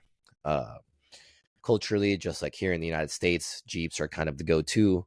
Over there was an actual an assembly plant, a Toyota assembly plant. So Toyotas were the main vehicle of choice, merely because they were available, right? They were just what was available. Although we got like the lame versions. None of them had like factory diff locks or anything cool. No diesel engines.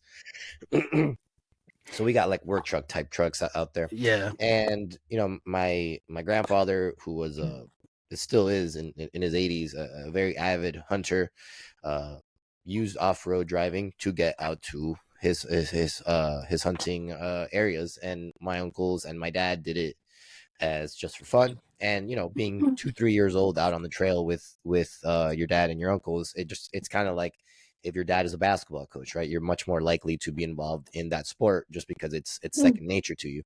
It's ingrained in you.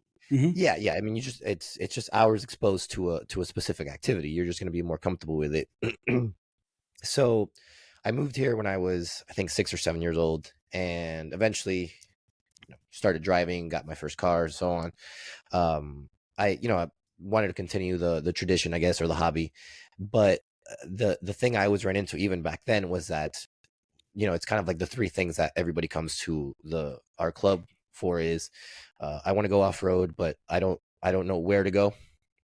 I don't have people to go with, and I don't know what to do what to do out there, and I don't know what to do if I get stuck, right?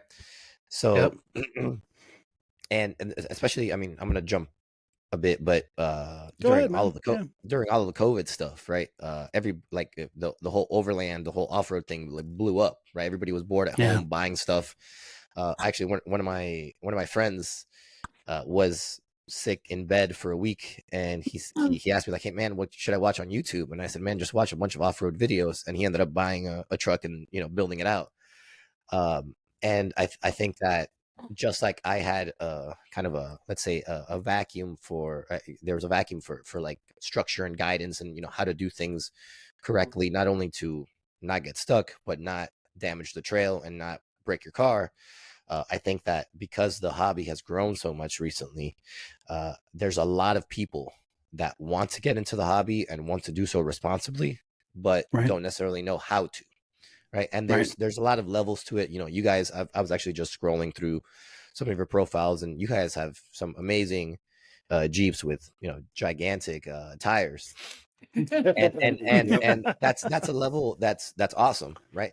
Not everybody can start there. Not everybody wants to be at that level.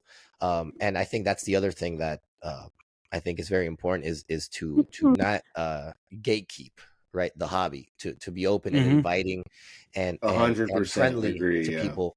And everybody jokes around with like Toyotas or this or Broncos or that, but in the end it's just, man, go out there, have fun, be responsible, and get back home safely. Exactly. The only person on this podcast that really hates Toyotas is Lily. I don't hate Toyota. That's funny. I Just kidding, guys.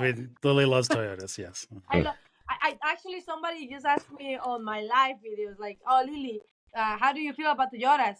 And I was like, "I love Toyotas. I just don't want to try them." There you go. See? Yeah. Wait till we get to the end of the show. Go ahead, but Lena. to your point, Lino, I think that the gatekeeping thing is kind of a big deal. I mean, even though my wife and I drive Jeeps with gigantic tires and awesome built suspensions, we try still to make sure we don't leave people out that are our friends just because their Jeep isn't the same as ours. We have a few friends that we take out with whatever you're built. Like we'll find a way to go hang out with you. Just because we have 40-inch tires or 42-inch tires doesn't mean we have to do something that's super sketchy and scary that you're not going to have fun on. We love going out and doing like a beautiful scenic trail with our friends. That's a great afternoon because that means we're not sweating and stressed out. We're getting home with all four wheels on the ground. Wasn't no adrenaline high to come down from? I still get adrenaline highs when I'm even on the scenic trails, like, and it's still fun for me to go play out there, even if it's just like a little bit of a cliffside. I enjoy stopping and taking a look at that nice view across the valley that I wouldn't have got to otherwise. And that's that's a great part of the fun of it. Well, and I like showing new people, like we were new once, and I love taking new people out and showing them what I love so much. Well, and I think that's one of the best parts of it is the people. And I mean, we're just you're right. Going back to what we were saying about the gatekeeping and the introduction to being friendly. One of the things that we take for granted here in the United States is that we have access to public lands, and we have a very robust system of keeping them open. I know there's controversy around that, and people, I we don't need to do that. Today's a happy day, happy podcast day. Yeah, but going to in South America, when we were going back and forth, JD, we talked about this. There's no such thing as tread lightly, right? That doesn't exist as an American organization. And just like over here, the rangers that I've talked to, the way that they've explained things to me is, they'll always be under resourced to be able to manage the property, right? They'll never have enough people. They'll never have enough resources. And really the only tool they have to curb the damaging of the trail is to close access. So, part of the mission of the organization and how I lead the organization, how I behave myself out there is to, it's basically twofold. It's one, to, like we were saying, set the example for people that are new to the hobby, how to behave. And also on the flip side of that, to show the rangers that there are responsible recreational off-road drivers. and that we can, there will always be more of us that behave well and love what we're doing and want to make sure that our kids can do it as well, than the people who are out there tearing trails up and damaging things and eroding the soil and the nature and all that. Mm-hmm. You guys have a good relationship with Forest Service. Go ahead, Lily. Yeah. So on that note, I feel like the people that is out there, trashing the trails or just, doing things that weren't supposed to, not following like proper trail etiquette, is the one that actually they don't know, they don't understand the off-roading. They don't really hang out with people that go off-roading. They don't understand, like, there's a lot of other trails they have bigger levels you can go through. So they have something, like, for example, they have a new Jeep or something and they want to try it, and then they don't have the right trails to go to. So they start doing crazy things where they're not supposed to. Yeah, and that's actually a conversation I've had with the Rangers where, and I get it. It's there's a lot of layers to get something approved through a government office, but I've told them, you can't get mad at someone if they leave trash on the floor if there isn't a trash can at the trailhead, right? Yeah, you got to set people up for success, and if you don't make it easier for them, like you said, if you don't create some sort of trail rating system, if you don't create a way to know, okay, like what's advanced, moderate, and beginner, if you don't have something to give, just guardrails, right? Guardrails are just so you don't fall off the cliff. They're not going to tell you where to drive. So if you can provide that, I think you're going to make it. That's like the lowest hanging fruit that I think is going to make the biggest difference. To a certain point though, because like as off-roading, we pick up our own trash. We bring our trash with us. We bring it to the trails and we take it back. And there's actually a bunch of companies that sell the little bags that you can put in the back of your Jeep or truck where you can pick up your garbage. So yes, like it would be nice to have, containers for the trash over there on the trails. But also, like, if people has enough education on trail etiquette, like they should know. It's like common sense, courtesy. And I think I don't know. No, you think it's common sense, right. Yeah. Mm-hmm. Yeah, and that's I don't know how familiar you guys are with the whole concept of Tread Lightly and their organization, but that's essentially what they what they preach is that you have to always remember that it's shared public land. Right. It's just like if you wouldn't leave the counter at your house that your kids or your parents or your brothers eat at dirty and gross because you wouldn't want them to leave it dirty and gross for you, right? It's the same thing. That's the way that you should think about it. That's the way that I try to, when I take people on rides with me, that's the demeanor that I carry and the example that I try to set. So but I get your point. I just want to understand, when you take people on trails with you, like, what can we expect? Like, what do we see? Do you have like a schedule? Do you have something that you follow? What do you show them first? Sure. I mean, our rides are pretty organized. We have an itinerary. We have check-in. We have two types of rides. So we have what we call a touring ride, which, like the name implies, it's more of a tour. And then we have what's called a challenge ride, which, like the name implies, is more of a challenge. For a challenge ride, you have to pass essentially a tech inspection. It's just, make sure you have front and rear recovery points, make sure you've got light truck rated tires, make sure you have a way to, swap out the tire if you do get a flat. You have to have your own recovery equipment. You have to, and you have to be willing and able to, like, physically get out and help, right, with rigging the recoveries and digging if you have to and all that stuff. That's the challenge stuff. And so it's kind of like, is it a bring your own off-road rig type of a adventure type of setup? Yeah. So the I guess the service that the club provides for people is an experience on public lands, right? And it goes back to what I had mentioned, where a lot of people might have a vehicle, but they don't know where to go. And sometimes what happens is those people fall into the trap that some friend of theirs or a guy they saw on Instagram tells them go here. Turns out it's private property, and now they're trespassing, right? Yeah. So the first JD does that all the time. I won't tell you. Yeah, it's my favorite hobby. Mm-hmm. Yeah, I'm just kidding. There's too many people with shotguns here. I'm not doing that. Mm-hmm. Yeah, no, same thing in Florida. Everybody's strapped here, so. But just keep your distance. Those little babies hurt for a little bit. The fuck around and find out trail. Right. That's the one you want to stay off of. So that's one of the things that we got. A lot of the people that come to us, that find us on social media or through word of mouth, it ends up being because they want to get out there, but they don't know where to go. And the mindful ones, let's say the ones that do want to do things correctly, don't want to trespass. They want to go out and do things correctly, let's say above board. And then the other thing that we kind of provide is the group, right? The way that I explain it is we're not necessarily a dedicated family or kids based group, but we are a group that you're going to be happy to have your kids around, right? We're not going to do anything that's going to make you feel uncomfortable with your kids being there. And then lastly, it's that knowledge or experience of being able to be calm in that situation where if somebody gets stuck, right? If you were out there by yourself and you get stuck and you have no experience, you're going to freak out, right? Yeah. So we provide not only the group where it's like, look, we're not going to leave you behind. You know, if there's 12 vehicles here, even if we have to drag your car sideways, we're going to get it out of here, right? That gives people another peace of mind. So it's really more about an experience. And really my hope, just like in my personal training business, right? When I work with a client, I always tell them my goal is for you to know how to work out.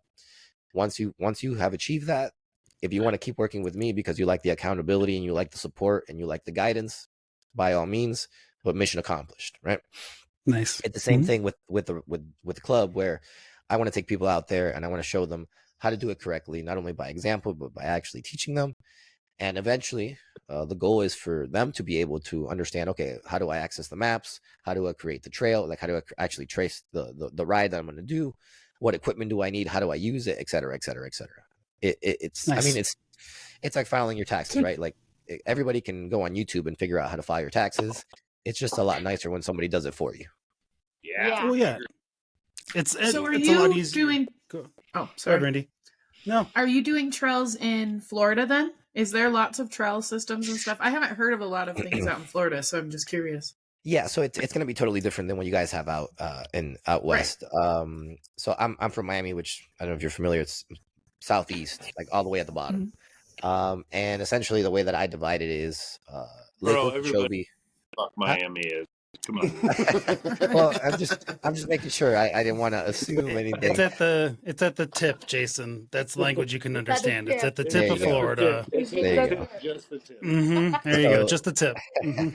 So from basically north of the Keys to south of Lake Okeechobee, that's what I would call like the South region, right? There's about, if I let's say off memory, 1, 2, 3, 4, 5, 6 different public properties that you can ride on, and some of them are harder than others. There's some that you can probably take a Subaru out there, and there's some that are very, very challenging. As far as we're never going to have the grade change like you guys have out west, but we do have as far as like depth of. So if you scroll down on that map, JD, you'll see Lake Okeechobee is that big blue spot right there. So everything south of that is essentially what we would do on day rides, a ride where like I meet people at a service station and take them out there and bring them back within the same day. From that lake up to basically the state border is what we would call like central, and that's another set of trail systems. There's actually really, really fun trails out there, and one of these is the Badge of Honor trail, right? Yeah. Tread lightly. Ocala. Yep. Ocala National Forest. It's funny because if you look at all the other Badge of Honor trails, they're all kind of like, very squiggly. It kind of looks like a race car circuit. Yeah. The Ocala one is just essentially like a straight line and then like a little turn. What is that? Daytona 500 right there? It's by there. Yeah, it's actually not that far off. It's actually a pretty short drive from Ocala, but there is a decent amount of public property that you can ride on. I always tell people like here, put as big of a tire as you want, build your vehicle out as much as you want. But really, for most things, I would say 95% of the trails out here, if you're on 33-inch tires, you're good to go. You don't need to. Down in that area, Wheeling, what would you say is the best type of tire? I mean, I got it, mud terrains, but like, what tread? Because that is a unique place to wheel.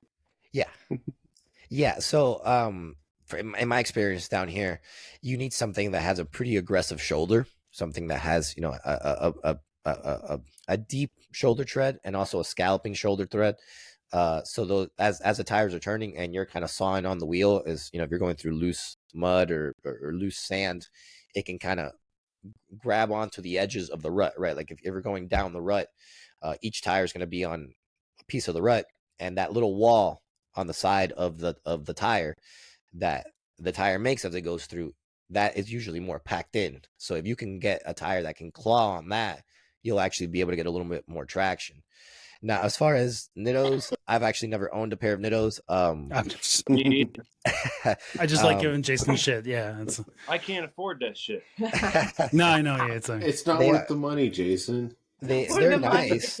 I'll say they're nice. Like I have a friend who has the Ridge Grapplers, I think they're called. It's kind of like the not quite an all terrain, not quite a mud terrain. Mm-hmm.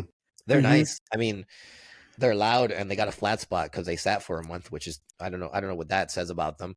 But I mean, yeah. A lot of us has vehicles that don't always move for right. We do short bursts and then lots of it. Mm-hmm. Right.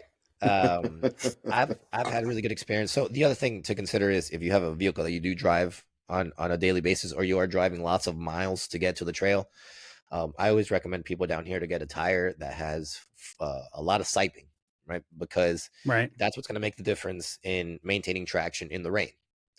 And Florida, specifically South Florida, you can go from being, 100 degrees outside to pitch black, full on, just like a deluge, just raining nonstop. Mm-hmm. And so outside of the rain, like who cares about driving on the road?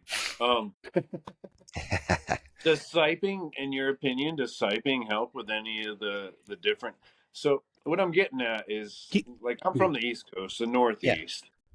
Yeah. I mean, I've wheeled in Hawaii. I've wheeled the West Coast. Everybody's like, mud is mud. And I say, no. Mud is completely different. Yeah. In East Coast, Northeast mud is different than Southeast mud. Yeah. That's true. I used to live in North Carolina, and the mud there, it was just like sticky. I don't know how to even say. So if you go past like Central Florida all the way up to the Carolinas, you're going to have a pretty high clay content in the mud. And that just makes it makes it a lot denser. So you got to get a tire that has, a really big void ratio, and you just got to spin them, right? You got to get those tires rotating inside. Getting the clay out as it spins up the top because it's going to get caked. Big gaps in your lugs, big gaps so that they clear. Kind of like the tires out, right? No, those weren't gaps. They were like just completely gaps. That was like no tread at all. No, no. What he's talking is like probably an Interco or mud swamper. Yeah, I mean the super swampers from Interco. Yeah. Those are if you're gonna do, those have crazy void ratio and really soft rubber as well. And those things are, as far as like, just yanked on the audio wire. Sorry. That's okay. As far as like performance off-road, yeah, absolutely. Like if you go with like a super swamper, there's really not much better than you're gonna get than that. The compromise that I always think of for me is it's a vehicle that's also on the street, right? So how do you find that compromise? Yeah. Since I'm usually trailhead on my rides and I don't want to embarrass myself, I run mud terrains because I don't want to get stuck in front of people. Yeah. It's real embarrassing when your trail guy gets stuck on the trail he took you out of. Yeah, exactly. Been there, just so you know. Don't when it happens, you can think of me, and I've been there too. Yep. It's kind of like the difference of a Baja Pro versus a Baja Boss, right? The Baja Pro has a lot of space in it. It's designed to give you pieces of traction, but not keep the mud in your tire.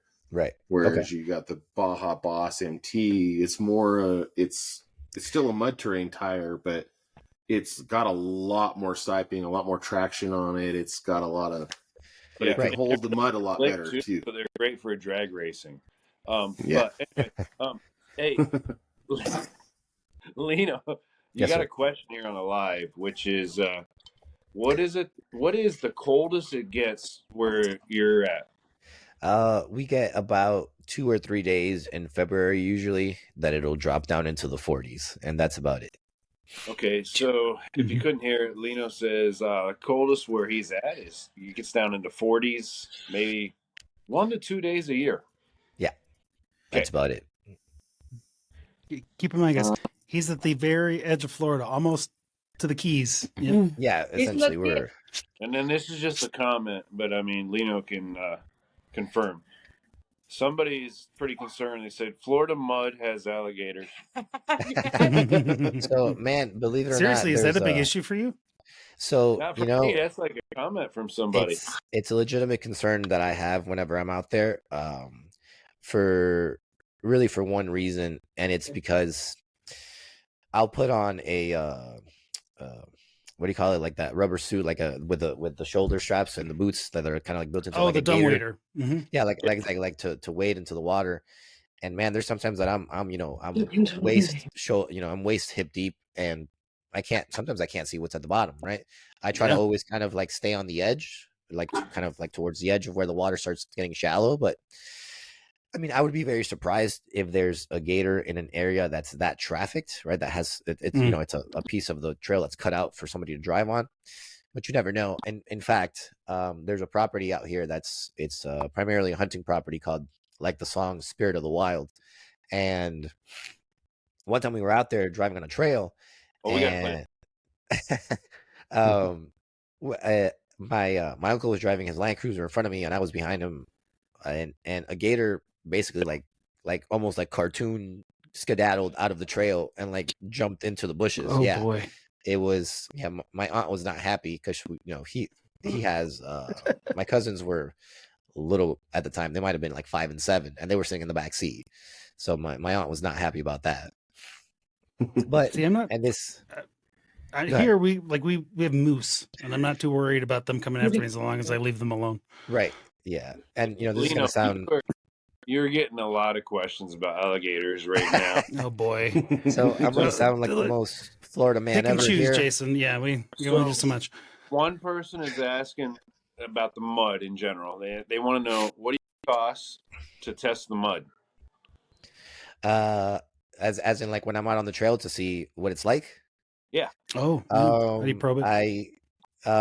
Man, sometimes I just kind of walk in it. I you put on the waders. The dumb waders, right? Yep. I just put the waders on. And he just walks right through it to see what the mud's like. Yeah. The next question is, what's the craziest experience with a gator on the trail for you?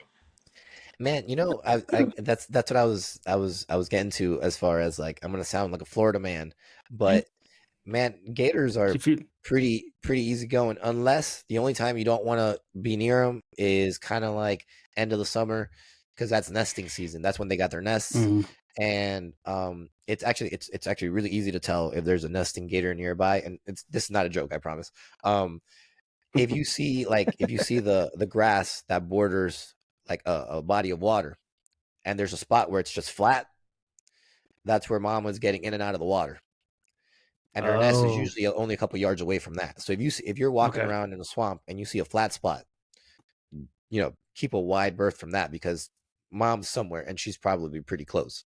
Okay, so Lino, just to reiterate what Lino just said, if you see a flat spot next to the water, don't go near it, because you're probably going to get mama and she's going to kick your ass. Yeah, and especially end of the summer, that's when they're nesting. That's when they're hungry.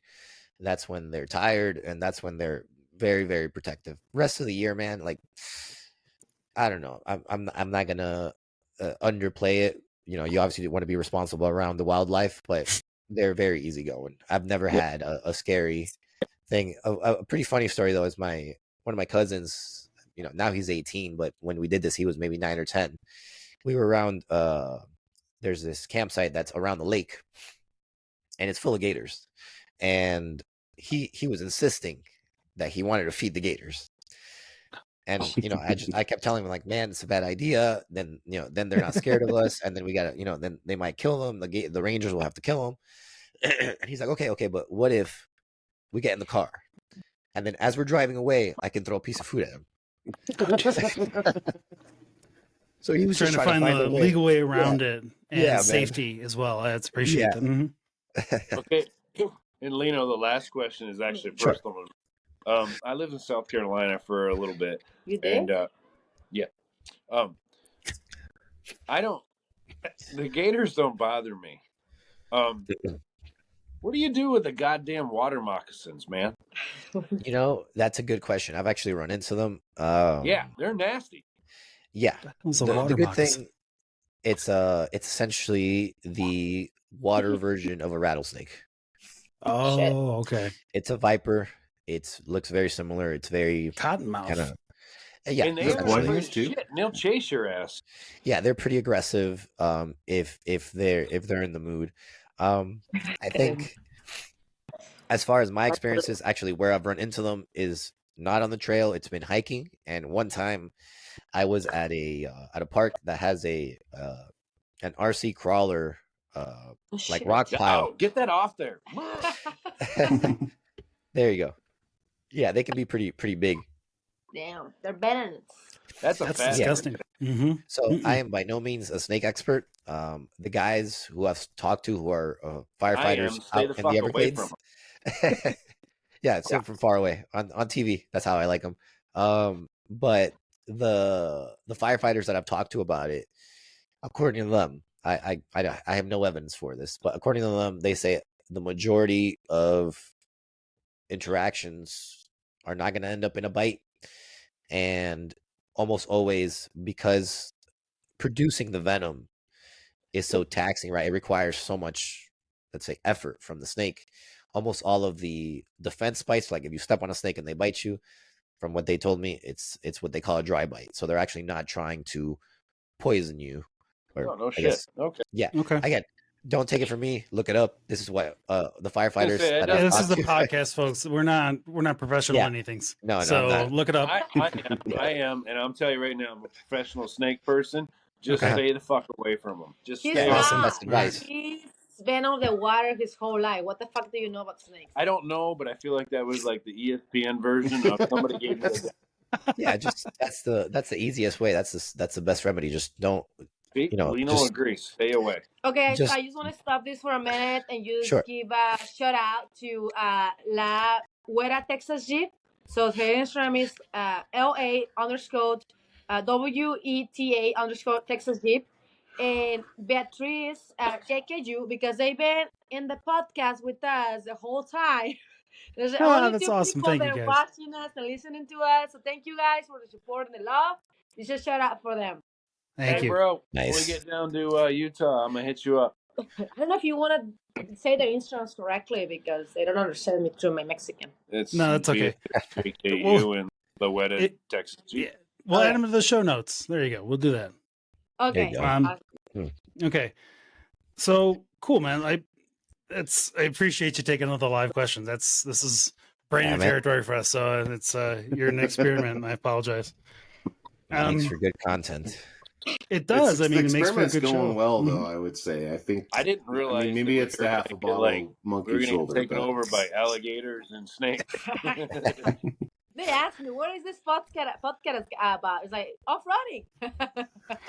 Yeah. So off-roading and overlanding, right, guys? Yeah. You had me at like off-road in Florida until you started talking about all these things, and I'm like so cool with the scorpions in Sand Hollow. Yeah, we're like we'll take our scorpions and rattlesnakes. So, I'll take There's scorpions and fucking. So it's really funny because we have the alligators. Didi has the elk. What the fuck do we have here in Washington? There's a reason why I fucking live here. You have moose. You have moose in Washington. Yeah, they're out there. You get a lot of the same stuff we do here. You can get altitude a little bit. Not true. We don't see much of on the trails. We see squirrels.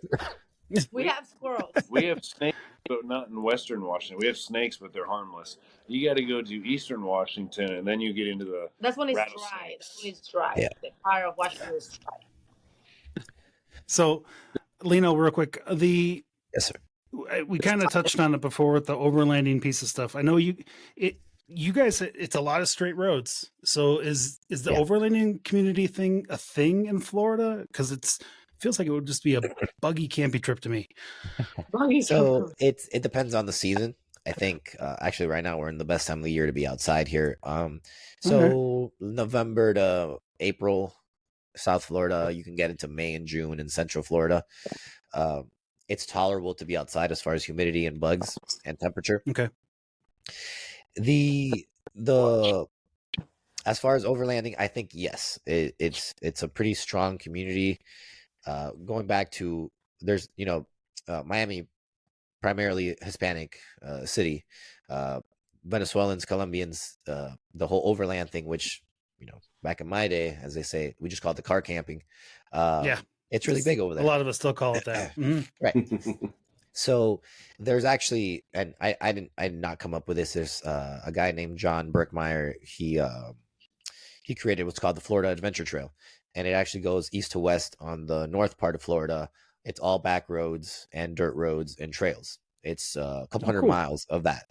So there is a dedicated overland trail here in in Florida.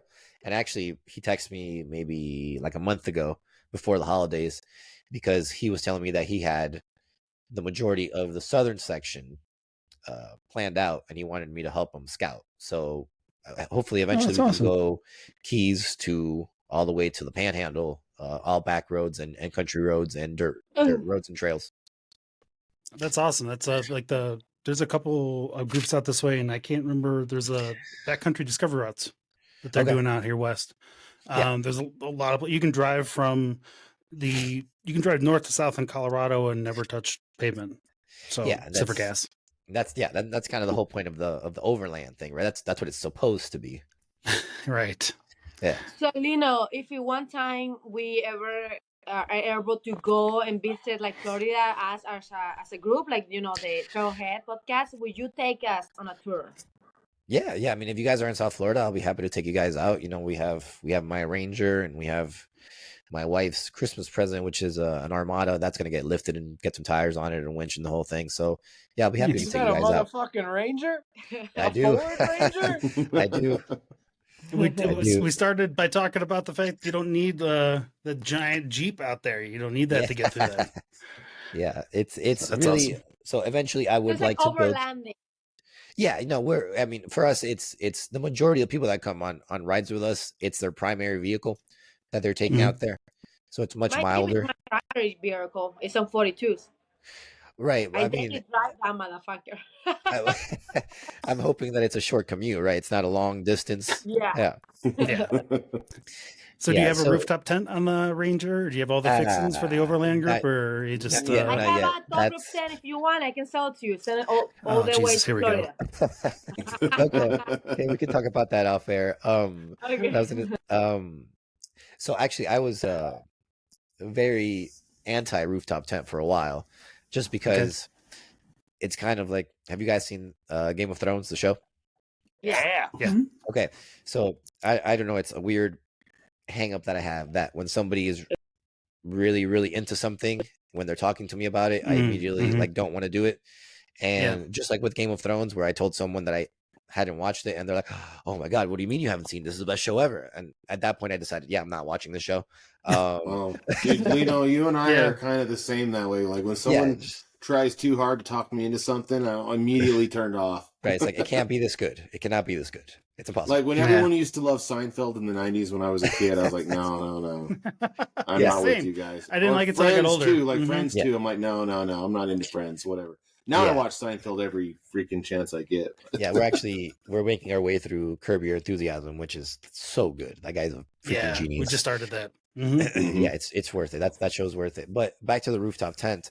So I'm actually putting the money together to set up the bed rack so that I can run the rooftop tent at the height of the roof line, so it doesn't further kill my MPGs. Give me up. I have 2 bed racks. Yeah? They're for Jeeps. Oh, yeah. We're supposed to be giving those away on the podcast, Lily. Come on. Yeah. I'm not giving it away. I'm going to sell it to Oh, you. come on. Okay. Okay, so I used to be pretty much an overlander. Okay. Try to get the gliding on trails a little bit, but the main reason I had a bed, the bed rack and the tent on the back, moving over here, we noticed, oh shit, it's kind of heavy. It's like really absolutely. With that much weight on it, trying to go over rocks, especially if they were wet. Yep. Yeah. So I took it off. Sometimes I kind of miss it, when I wanna like go camping and stuff. He doesn't. But like yeah, like It doesn't really in my match your wheeling experience- style now, right? Yes. So with my experience with the top rope thing, it's nice when you go over landing and you're planning and stay in one spot for like 3 days. Yeah. Right? Yeah. But if you are moving every night or if you go there camp and then the next morning you want to go off-roading, it's a pain in the ass. Yeah. Oh, absolutely. Yeah. You have to break the tent down.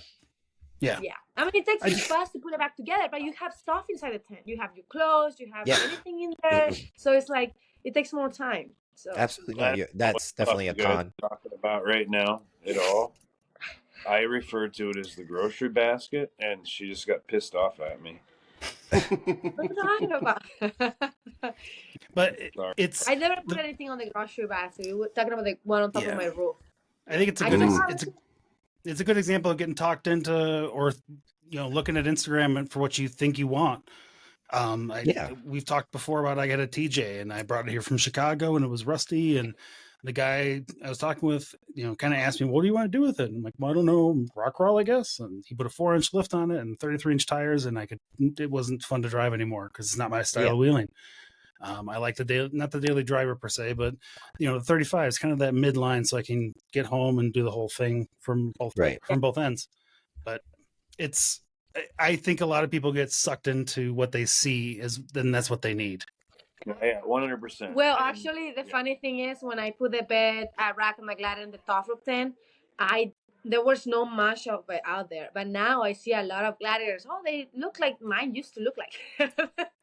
But I just wonder how many of them actually get used.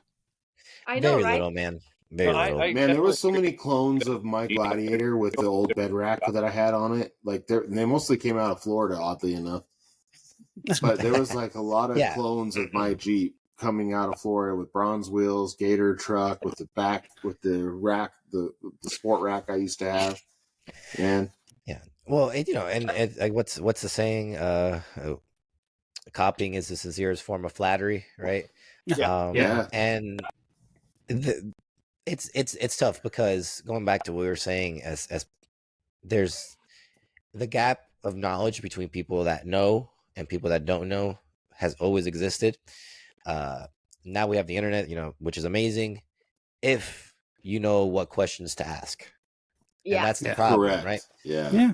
People go out there and they have good intentions, and who do they run into? Shills, right? They run into people that get given a winch or a suspension or a set of tires, and they're told, say whatever you want about this winch, but just remember that you got it for free. And it's hard to give an unbiased opinion when you're being endorsed, right? That's the long and short of it. That's the truth of it. Yeah, and I would never. And we all struggle. All of us here struggle with it. Like we've all gotten. I've been speaking out of turn for everybody else, but I'm assuming that we've all gotten products from companies to test out and kind of review, and there is a certain amount of that comes with it. Like you don't have to give us a great review, but we'd like one. We're on the priority list for some companies to get the first thing that comes out. Yeah. Like as soon as it comes out, like they want us to have it. Right, but we're not even with those companies to get free stuff. We bought their stuff, and then they were like, "Oh, you support us, so we'll support you." It's a different relationship than a lot of influencers. But it's hard for me to. I absolutely can't give an unbiased opinion on my gear, on my truck, because the fact that someone's provided my armor has been given to me by someone. Not that much. We spent a lot of money. But I feel like you do a decent job of kind of qualifying your statements about companies. I could tell you legitimately I could be fair on the suspension, but I can't be fair on the other pieces that my armor that I got for free. Could you not be fair? It's awesome. We bought this stuff. That's the thing is we wouldn't be with a company that we didn't actually believe in. So that's the reason why we use the stuff.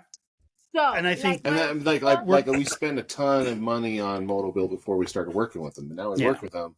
It's like, well, yeah, but I absolutely loved it before. There was no question. Now they know that we love it, and they want to make sure we can tell other people we love it, so they give us the first thing. I don't think our out. followers have any kind of question about that, about our loyalties to whether or not we're going to tell them the truth when it comes to the stuff, whether it's sponsored or not in some way. Yeah.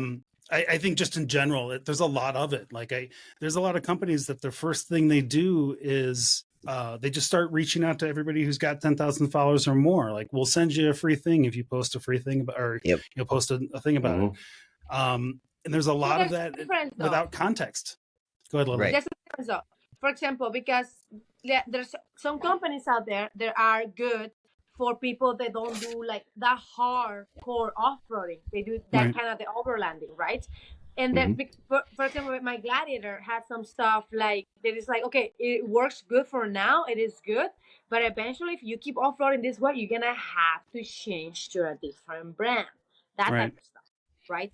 So it's like, yes, it will work for some people in the way they off-road, but there's also like, okay, now you want to change to a different brand that is especially for this type of off-roading. So like, I feel like there's like a difference, like a barrier on it, like on like, you know, the brands you have on it. And also, like, I just want to go back since I'm talking already. Since I have you back to the rack of the Gladiator. To be honest with you, when I wanted to have the bare rack of the Gladiator, it wasn't even because I wanted Tough Rip 10 on top of it. It was for looks. It was just for looks because I thought it would look cool in my Gladiator. And actually, when I move over here, people make fun of me because I had it, but I never put anything on it. I really never put anything on it. I did. And the bed rack is to put stuff on it. And there's people that actually use it, but I really never use it. And it was nice to have it so people, you know, on the back of my Gladiator so I can stuff stuff in there and then things wouldn't fly out. But at the same time, it was just for looks. For me, it was just looks, to be honest with you. And that was my original rack on mine too, just for looks. It looked really bad. And aesthetics is a part of it, right? You want to like your car. It is. Yeah, but I mean, like if you like, you probably saw our Instagram a little bit. You know, we're freaking colorful. like we have aesthetics everywhere on our builds. It's like the attitude of our Jeeps is part of what it is. The color, the equipment is cool, but it also all looks neat too. You know. Yeah. The aesthetics is a big part of it. I understand totally what you're talking about, Lily. Like, I bought my rack because of what it looked like. Yeah. And like the reality is it was almost non-functional. It was just a decoration, but held some lights on it. Looks. And I think that's okay as long as it doesn't get anybody in trouble. Like, that's like the winch stuff. The issue. That's the issue where when you start buying gear where you're making compromises in the quality, and maybe not even knowingly, right? Like, you might not even know that you know, this type of winch has lower quality control than this winch. I mean, they're all made in China at this point, but some of them are going to have better quality control than others. There's certain pieces of equipment that are just non-negotiable, right? As you have to get whatever the best thing that you can afford is, and if the best thing you don't have to just get that free winch. You need someone to show you how to use it. Well, yeah, and that's so the that other. You don't injure yourself or somebody else. Yep, I was actually watching a video. I think like most people that are into the whole off-road thing, another kind of side hobby for me is around firearms. And I was watching this video of this guy whose channel I really like, and he was talking about, you know, how do you like he called it something like realistic car prep. Like, okay, like what type of gear should you have in your car if you were to kind of just be able to be mobile and be independent and be self-sufficient. And he was talking about, you know, jump starters and being able to change your tire and this and that. And I try not to comment on YouTube ever. It never ends well. And if I do, I try to never be mean. I tried to just, you know, pose a legitimate question. And I did. I said, look, I think you're giving great advice. The problem is that you're giving a list of products and essentially you're just promoting consumption. Yeah. And if you can have the best jump starter, but if you put the positive on the negative and the negative on the positive, you're not doing anything. Right? Just like you can have the best tire patch kit. If you don't know how to, you know, put the reamer into the hole and pull it out and plug it, what are you doing? And that's actually yeah. And that's the aside from promoting responsible behavior, that's kind of the other big component for the club is showing people how to use the gear correctly and showing them, okay, this is the difference between good gear and bad gear. Why is this gear good? Well, because of this, A, B, and C.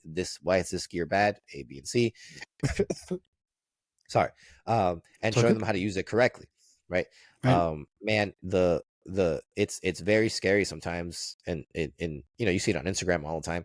People doing recoveries off of the ball hitch on a trailer. Oh yeah.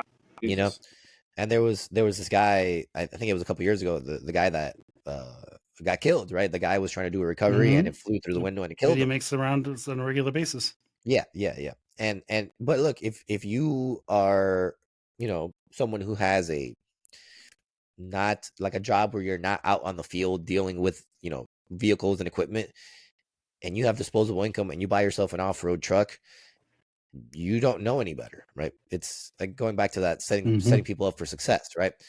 It's usually little things that once you get exposed to them, you're like, oh yeah, and the light bulb goes off, and you're like, okay, now the person can think, right? The person can approach a situation and think, okay, what do I need to look at? Like, is this safe? Am I doing this correctly? Who am I putting at risk by doing this? Like, et cetera, et cetera.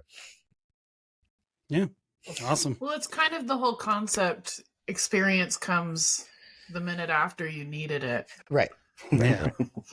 Well, and I think that's something I hope we're pushing on this podcast is to educate yourself before you get out there. And if you've gotten out there already and you think you know everything, you don't. Absolutely not. Yeah. Go to people like Lino. Go to people like our St. Hollow 4x4 friends if you're going out that way. Learn from the people who know your area and know how to recover you in that area and do it safely because it's important. Yeah. That's super important. It's person, vehicle, trail, right? Like you got to keep those things safe, right? Keep them being able to continue to be used, right? Yeah. And look, even myself, in fact, like on the Instagram page, I'll post breakdowns of, me getting stuck. Why did I get stuck? What did I do wrong? How could I, like if I were to do it again, or if I were to tell myself. And people need to see that. I think they see, us conquering every single obstacle we put up against, and on a semi-regular basis, we screw ourselves. I mean, my video of drumming, I just dropped into a hole, and it was the dumbest thing I ever did, and it sticks with you. It's one of those things. You're just like, okay, I learned my lesson. I'm not gonna do it again. Yeah. I mean, and essentially, you learn your lessons the hard way. Like you don't have to learn them all the hard way. Yeah, you don't have to learn them all the hard way, but I did. Oh yeah, well, part of that was stubbornness. That's a whole different discussion for another episode. There's also like just being able to be in the figuring out what's going on in the stuff around you, and having the right people out there to kind of get you started in the right way. Like what you're doing, Lino, is really like an amazing service, and like our friends that we've wheeled with out here kind of did the same thing for us. Like there's been people that we've gone out with that have took us under their wing and said, here's what you're trying to do. Here's how you do it. Here's how you respect the trail while you're out there. Here's how you respect your vehicle, and it's just important to be able to find someone who can help you get going and do it in the right direction. Yep. No, it's important because it's like reading a book, right? Like all the information on the book, you can go and figure it out yourself, but it's going to save you a lot of time if you just read the book, right? It's the same thing with someone who has knowledge or experience in a specific field. And, even myself, like I have experience on the trails here in Florida. I've actually never done any wheeling out west. The furthest I've gone is, I think, I'm your guy for that, Lino. These guys don't wheel with them. I'll get you out and back. Don't wheel with us. You'll end up upside down. You can wheel with them, but I need to be there to supervise. Yeah, it's okay. It needs to be a supervised visit. I think like Jason's known as a spotter, I guess. He's known as a great spotter, so yeah. He's known as but if you're looking for the forest roads and the fire roads, that's me, my friend. I'll get you all the scenic below average driver. Okay. It makes sense when Jason, I met him when I had that much experience. We cannot edit. You can't edit. Look at JD's face. Panic. Okay. In my experience with Jason, like you see him as a really hard off-roader, and then he does crazy stuff on his Jeep. But I don't know where people get this shit from. So he will watch what you have, and he will spot you on what you have. I trust Jason. Yeah, I will. Yes. No, so he's not gonna push it. He's not. No. We're just talking about what you prefer to do when you're out there. That's all. Yeah. Yeah. So, I spotted people doing things I won't do in my Jeep. And I will tell you now, she's spot on. Like if we go out on the trails, and Lino, you were with me, and you're out of your element. In other words, like you're probably feel comfortable in that deep red clay mud, and which might be different than what I'm comfortable on. Yeah, it's a different type of driving. Yeah, well, Mhm. never mind. I'm comfortable in all of them. But for example, though, like I'm going to look at your rig, I'm going to look at your confidence, and at the end of the at the end of the day, excuse me. Okay, at the end of the day, killing me, bro. we all get off the trail happy if nobody breaks unnecessarily. Breaks happen. Yeah, everybody gets safe. Yep. But if you're being stupid or doing something outside of what you or your Jeep is capable of doing, that's when it turns into a long day for everybody. So that's kind of the way I approach it. And I'm like, all right, hey, he's comfortable or he's not comfortable or she, it doesn't matter. We use pronouns. I don't know. Is that what's the right thing to say these days? You're good, bro. No, you're good. You're good. You don't have to. Yeah. But anyway, I'm not referring to you, Lino. I know you're yeah, you're a new kids on the block looking dude. Oh boy, I'm sorry I said that. I'm sorry, Jeleno. That's a mistake. No, it's fine. You guys get my point. I like to go out and have a good time, but at the same time, the people who are with us, I want to make sure everybody gets off the trail and we have a good time. All right, that's a good note.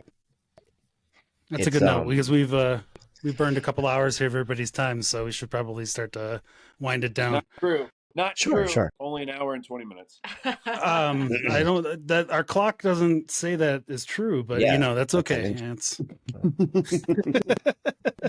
all right. So real quick, we'll do a hot takes. Lino, really appreciate you coming on. It's Ibis Offroad. What's your website, man? IbisOffroad.org. Easy enough. IBIS Offroad. That's Ibis Offroad on Instagram. Ibis Offroad for Lino. Correct. That's us. Try to be pretty Hey, active you're on gonna there. show us on Spanish, you say. Oh, I'm sorry. I was trying to steer away from it, Lino. I couldn't help it. Yeah. I know. I just want to hear in the back of my mind. Okay, I want to hear it. Say it. The accent. What? Say something to him in Spanish. Háblame en español. Esa es la cosa conmigo, es que como yo soy de Venezuela, pero me crié aquí en Miami, mi esposa es cubana, no tengo acento. Tengo acento cuando hablo con gente de Venezuela. Si estoy hablando con alguien venezolano, voy a hablar como venezolano. Okay. Si hablo con cualquier otra persona, incluyendo mi esposa, que ella es americana, pero padre es cubano, no tengo acento. O sea, hablo así como te estoy hablando contigo. Okay, so I know you speak Spanish, but like I actually feel proud of you because like I have 4 kids and they don't fucking speak Spanish. So yeah. No, I'm fluent. My parents primarily speak Spanish, so And I you can already do have a communicate little with bit of an accent. Okay, Sure. so Yeah. good job. How young were you when you came to the States? I turned 7 the week that I moved here. You speak Okay, Spanish. so it's like kind of that lingering accent at that point. Yeah, and it's a weird spot because culturally, when I would go and visit my dad in Venezuela, I was a gringo. I was too American for them. Yeah. And then I live here in the United States, and I love being here. But I'm and I love being Hispanic, but like I'm always Hispanic, right? I'm a Hispanic before being an American, which I'm perfectly fine with. It's interesting to like not be 100% on either side. That's actually what you're saying is actually a thing. Like people that is born here and is Hispanic, like my kids, when they go to Mexico, they don't consider them. No, they're Americans. They don't consider them Latin, and Yeah. here they don't consider them either because they don't look like 100% Americans. Hey, one of your 4 kids on shit. All right, cool. All right, well, we'll do a quick hot take question or hot seat question. Lino, we just go around the table. Everybody gets quote unquote 60 seconds to answer a quick question. Sure. And sometimes Jason just yells swear words and we're done with him. So we'll see how it goes. Okay. Jason, we're going to start with you because I know you have an opinion on this. If you had to swap your current vehicle for any other vehicle, what would you choose and why? So if you had to get rid of your Jeep and you had to pick a different vehicle, what would it be? Gladiator. Okay, that's still a Jeep. That's the same Jeep. That's the same car. That's a great choice, Jason. I agree. Oh, Jesus Christ. All right. What? No, you don't want a Toyota? You're wrong. No, you said you if want. I had to swap my vehicle and shit. Yeah, I know. You've got a 4-door JK, so you get the JT. Yeah, I would go for a Gladiator. Okay. I mean, that's a technical and fair answer. You just want you want more space, or is it just you like it better to wheel with? No, it's just you put me on the spot. It was like, if I can't. That's have the point of this Wrangler, question. That's the first answer he came If I up can with. have my Wrangler, then I'm going to go with a Gladiator. Okay. All right. Fair enough. All right. Pope. Feel like you're at the edge, and then Randy's right behind you to poke you to leave you alone. I would switch to. I'm sorry. If I had to get rid of the Gladiator, not you, Pope. Somebody on the live said Cybertruck. Oh, Jesus Christ! Fuck that! No Cybertruck. Yeah, that. Sorry, that person needs to go. We can't have you listen anymore. I would either do a Bronco Raptor or an F-150 Raptor. I really enjoy my Jeep's new capabilities with the triple bypass shocks. I think something that was built to be jumped and go fast like that, like a F1, like one of the Raptor, F-150, Ford Ranger Raptor, or Bronco Raptor. I'd go for any one of those three right now. Okay. All right, Lena, you got an opinion? You can skip the question. You're our guest. We don't like to put you on the spot if you don't want to be. It's fine. So if I had to swap out my vehicle, Ford Ranger. Yeah, and no compromises, right? Like not trying to fulfill the same duties that the truck fulfills. Probably a Raptor, right? Like Bronco Raptor, I think is right now, aside from some of the more out of the factory built Rubicons, probably the funnest thing you can get out of the showroom, right? Yeah, I would say that'd be true. Yeah, there's it's the issue with the Raptor, with the Broncos in general, and obviously with the Raptor is, you can buy two cars for the price of one Bronco at this point. Jesus, right? So Jeeps are getting there though. Like they're not. It's unless you buy a sport, right. It gets real pricey real fast. Mm-hmm. I'm judging you now. Like you just went from a Ford Ranger to just straight Ford products. I mean, he likes it. Like it is what it is, bro. Yeah. Ford. Look, Ford, what would you go with? If they weren't so unreliable, I would love to have a Defender, but man, Land Rovers suck. Coming from someone that owned one for a while. You couldn't hear that on the live. He said he would go with a Land Rover, but they're just not reliable. Okay. Yeah, look, I had an LR4. It look, off-road, on-road, stock form, most capable thing you can own, right? Most confident, inspiring vehicle you can drive on the road, off-road, amazing. There wasn't a single trip that I did that something didn't need to be replaced. Every single trip, something went wrong. And it was an anxiety-driven ride home because you never know what's going to break next. Absolutely loathe. Exactly. I absolutely loathed it. If it was a third, fourth, fifth car, happy. It was a car that I needed to get to work with. So it was not a good situation for me. Got rid of it. It's kind of like, crazy ex-girlfriend. I can fix her. No, you can't, man. Just move on. No, you can't. Yeah, you got to give up at some point. That's awesome. Randy, I skipped over you, and I apologize. Do you have a vehicle if you couldn't have your Jeep? Man, I don't know. It's kind of funny, but like my mom had a 98 Tacoma. Okay. And my brother took it, and I have had this little weird fantasy about getting that Jeep that Tacoma and doing that up. But I don't know if I could do it. My soul might destroy me, but if I got that Jeep it's hard for me. That's rough. I wanted to sell there's some Freud stuff going on there. Yep. It'd be really fun to have a 90s Tacoma, done right, would be kind of cute. It'd have to be the little two-door, cut up and kind of fun. I mean, I've had an 07 Tacoma and an 18 Tacoma. They're really great vehicles to drive. I'm too big for that. Yeah, I don't really fit. My problem with the 18 Tacoma was the headroom. I literally felt like I had to sit like one this. of the things. I'm 6'6". I'm not fitting in that shit. Oh my god! We do have some lives. We have some live people chiming in on this. You want to hear them? Oh Christ! I'm scared. Yes, but go ahead real quick. We should. So somebody's. No, I don't. What the hell did I do? Lily, help! Oh, there it is. So just to comment on what Randy said, the only truck I ever regret selling is my '99 4Runner, 4x4, 4-cylinder stick. It was What I was gonna say right there is you mentioned like the whole thing of stock dependable, and I was gonna say you can't go wrong with a stock Forerunner. Those things will go anywhere. Yep, And they go for a long time too. They usually don't have issues unless they're Alyssa's. Just make sure the ball joints are new. So the people on the live are commenting. Somebody said Subaru, then somebody said nobody wants a Subaru. Nobody don't get a Subaru. Yeah, just Then there was one that was like, I don't know if they're saying Subaru with a V8. I've never seen a Subaru with a V8. Yeah, that's interesting. FJs. Okay. Yeah. I know my wife would take a YJ if she couldn't have her Camaro. Yeah, so everybody's basically saying if they couldn't have what they have right now, they would go with a Subaru or an FJ Cruiser on the lives. Interesting. That's fascinating. Who's on the Only Cars Garage? We're going to talk. We'll dig in this later. Yeah.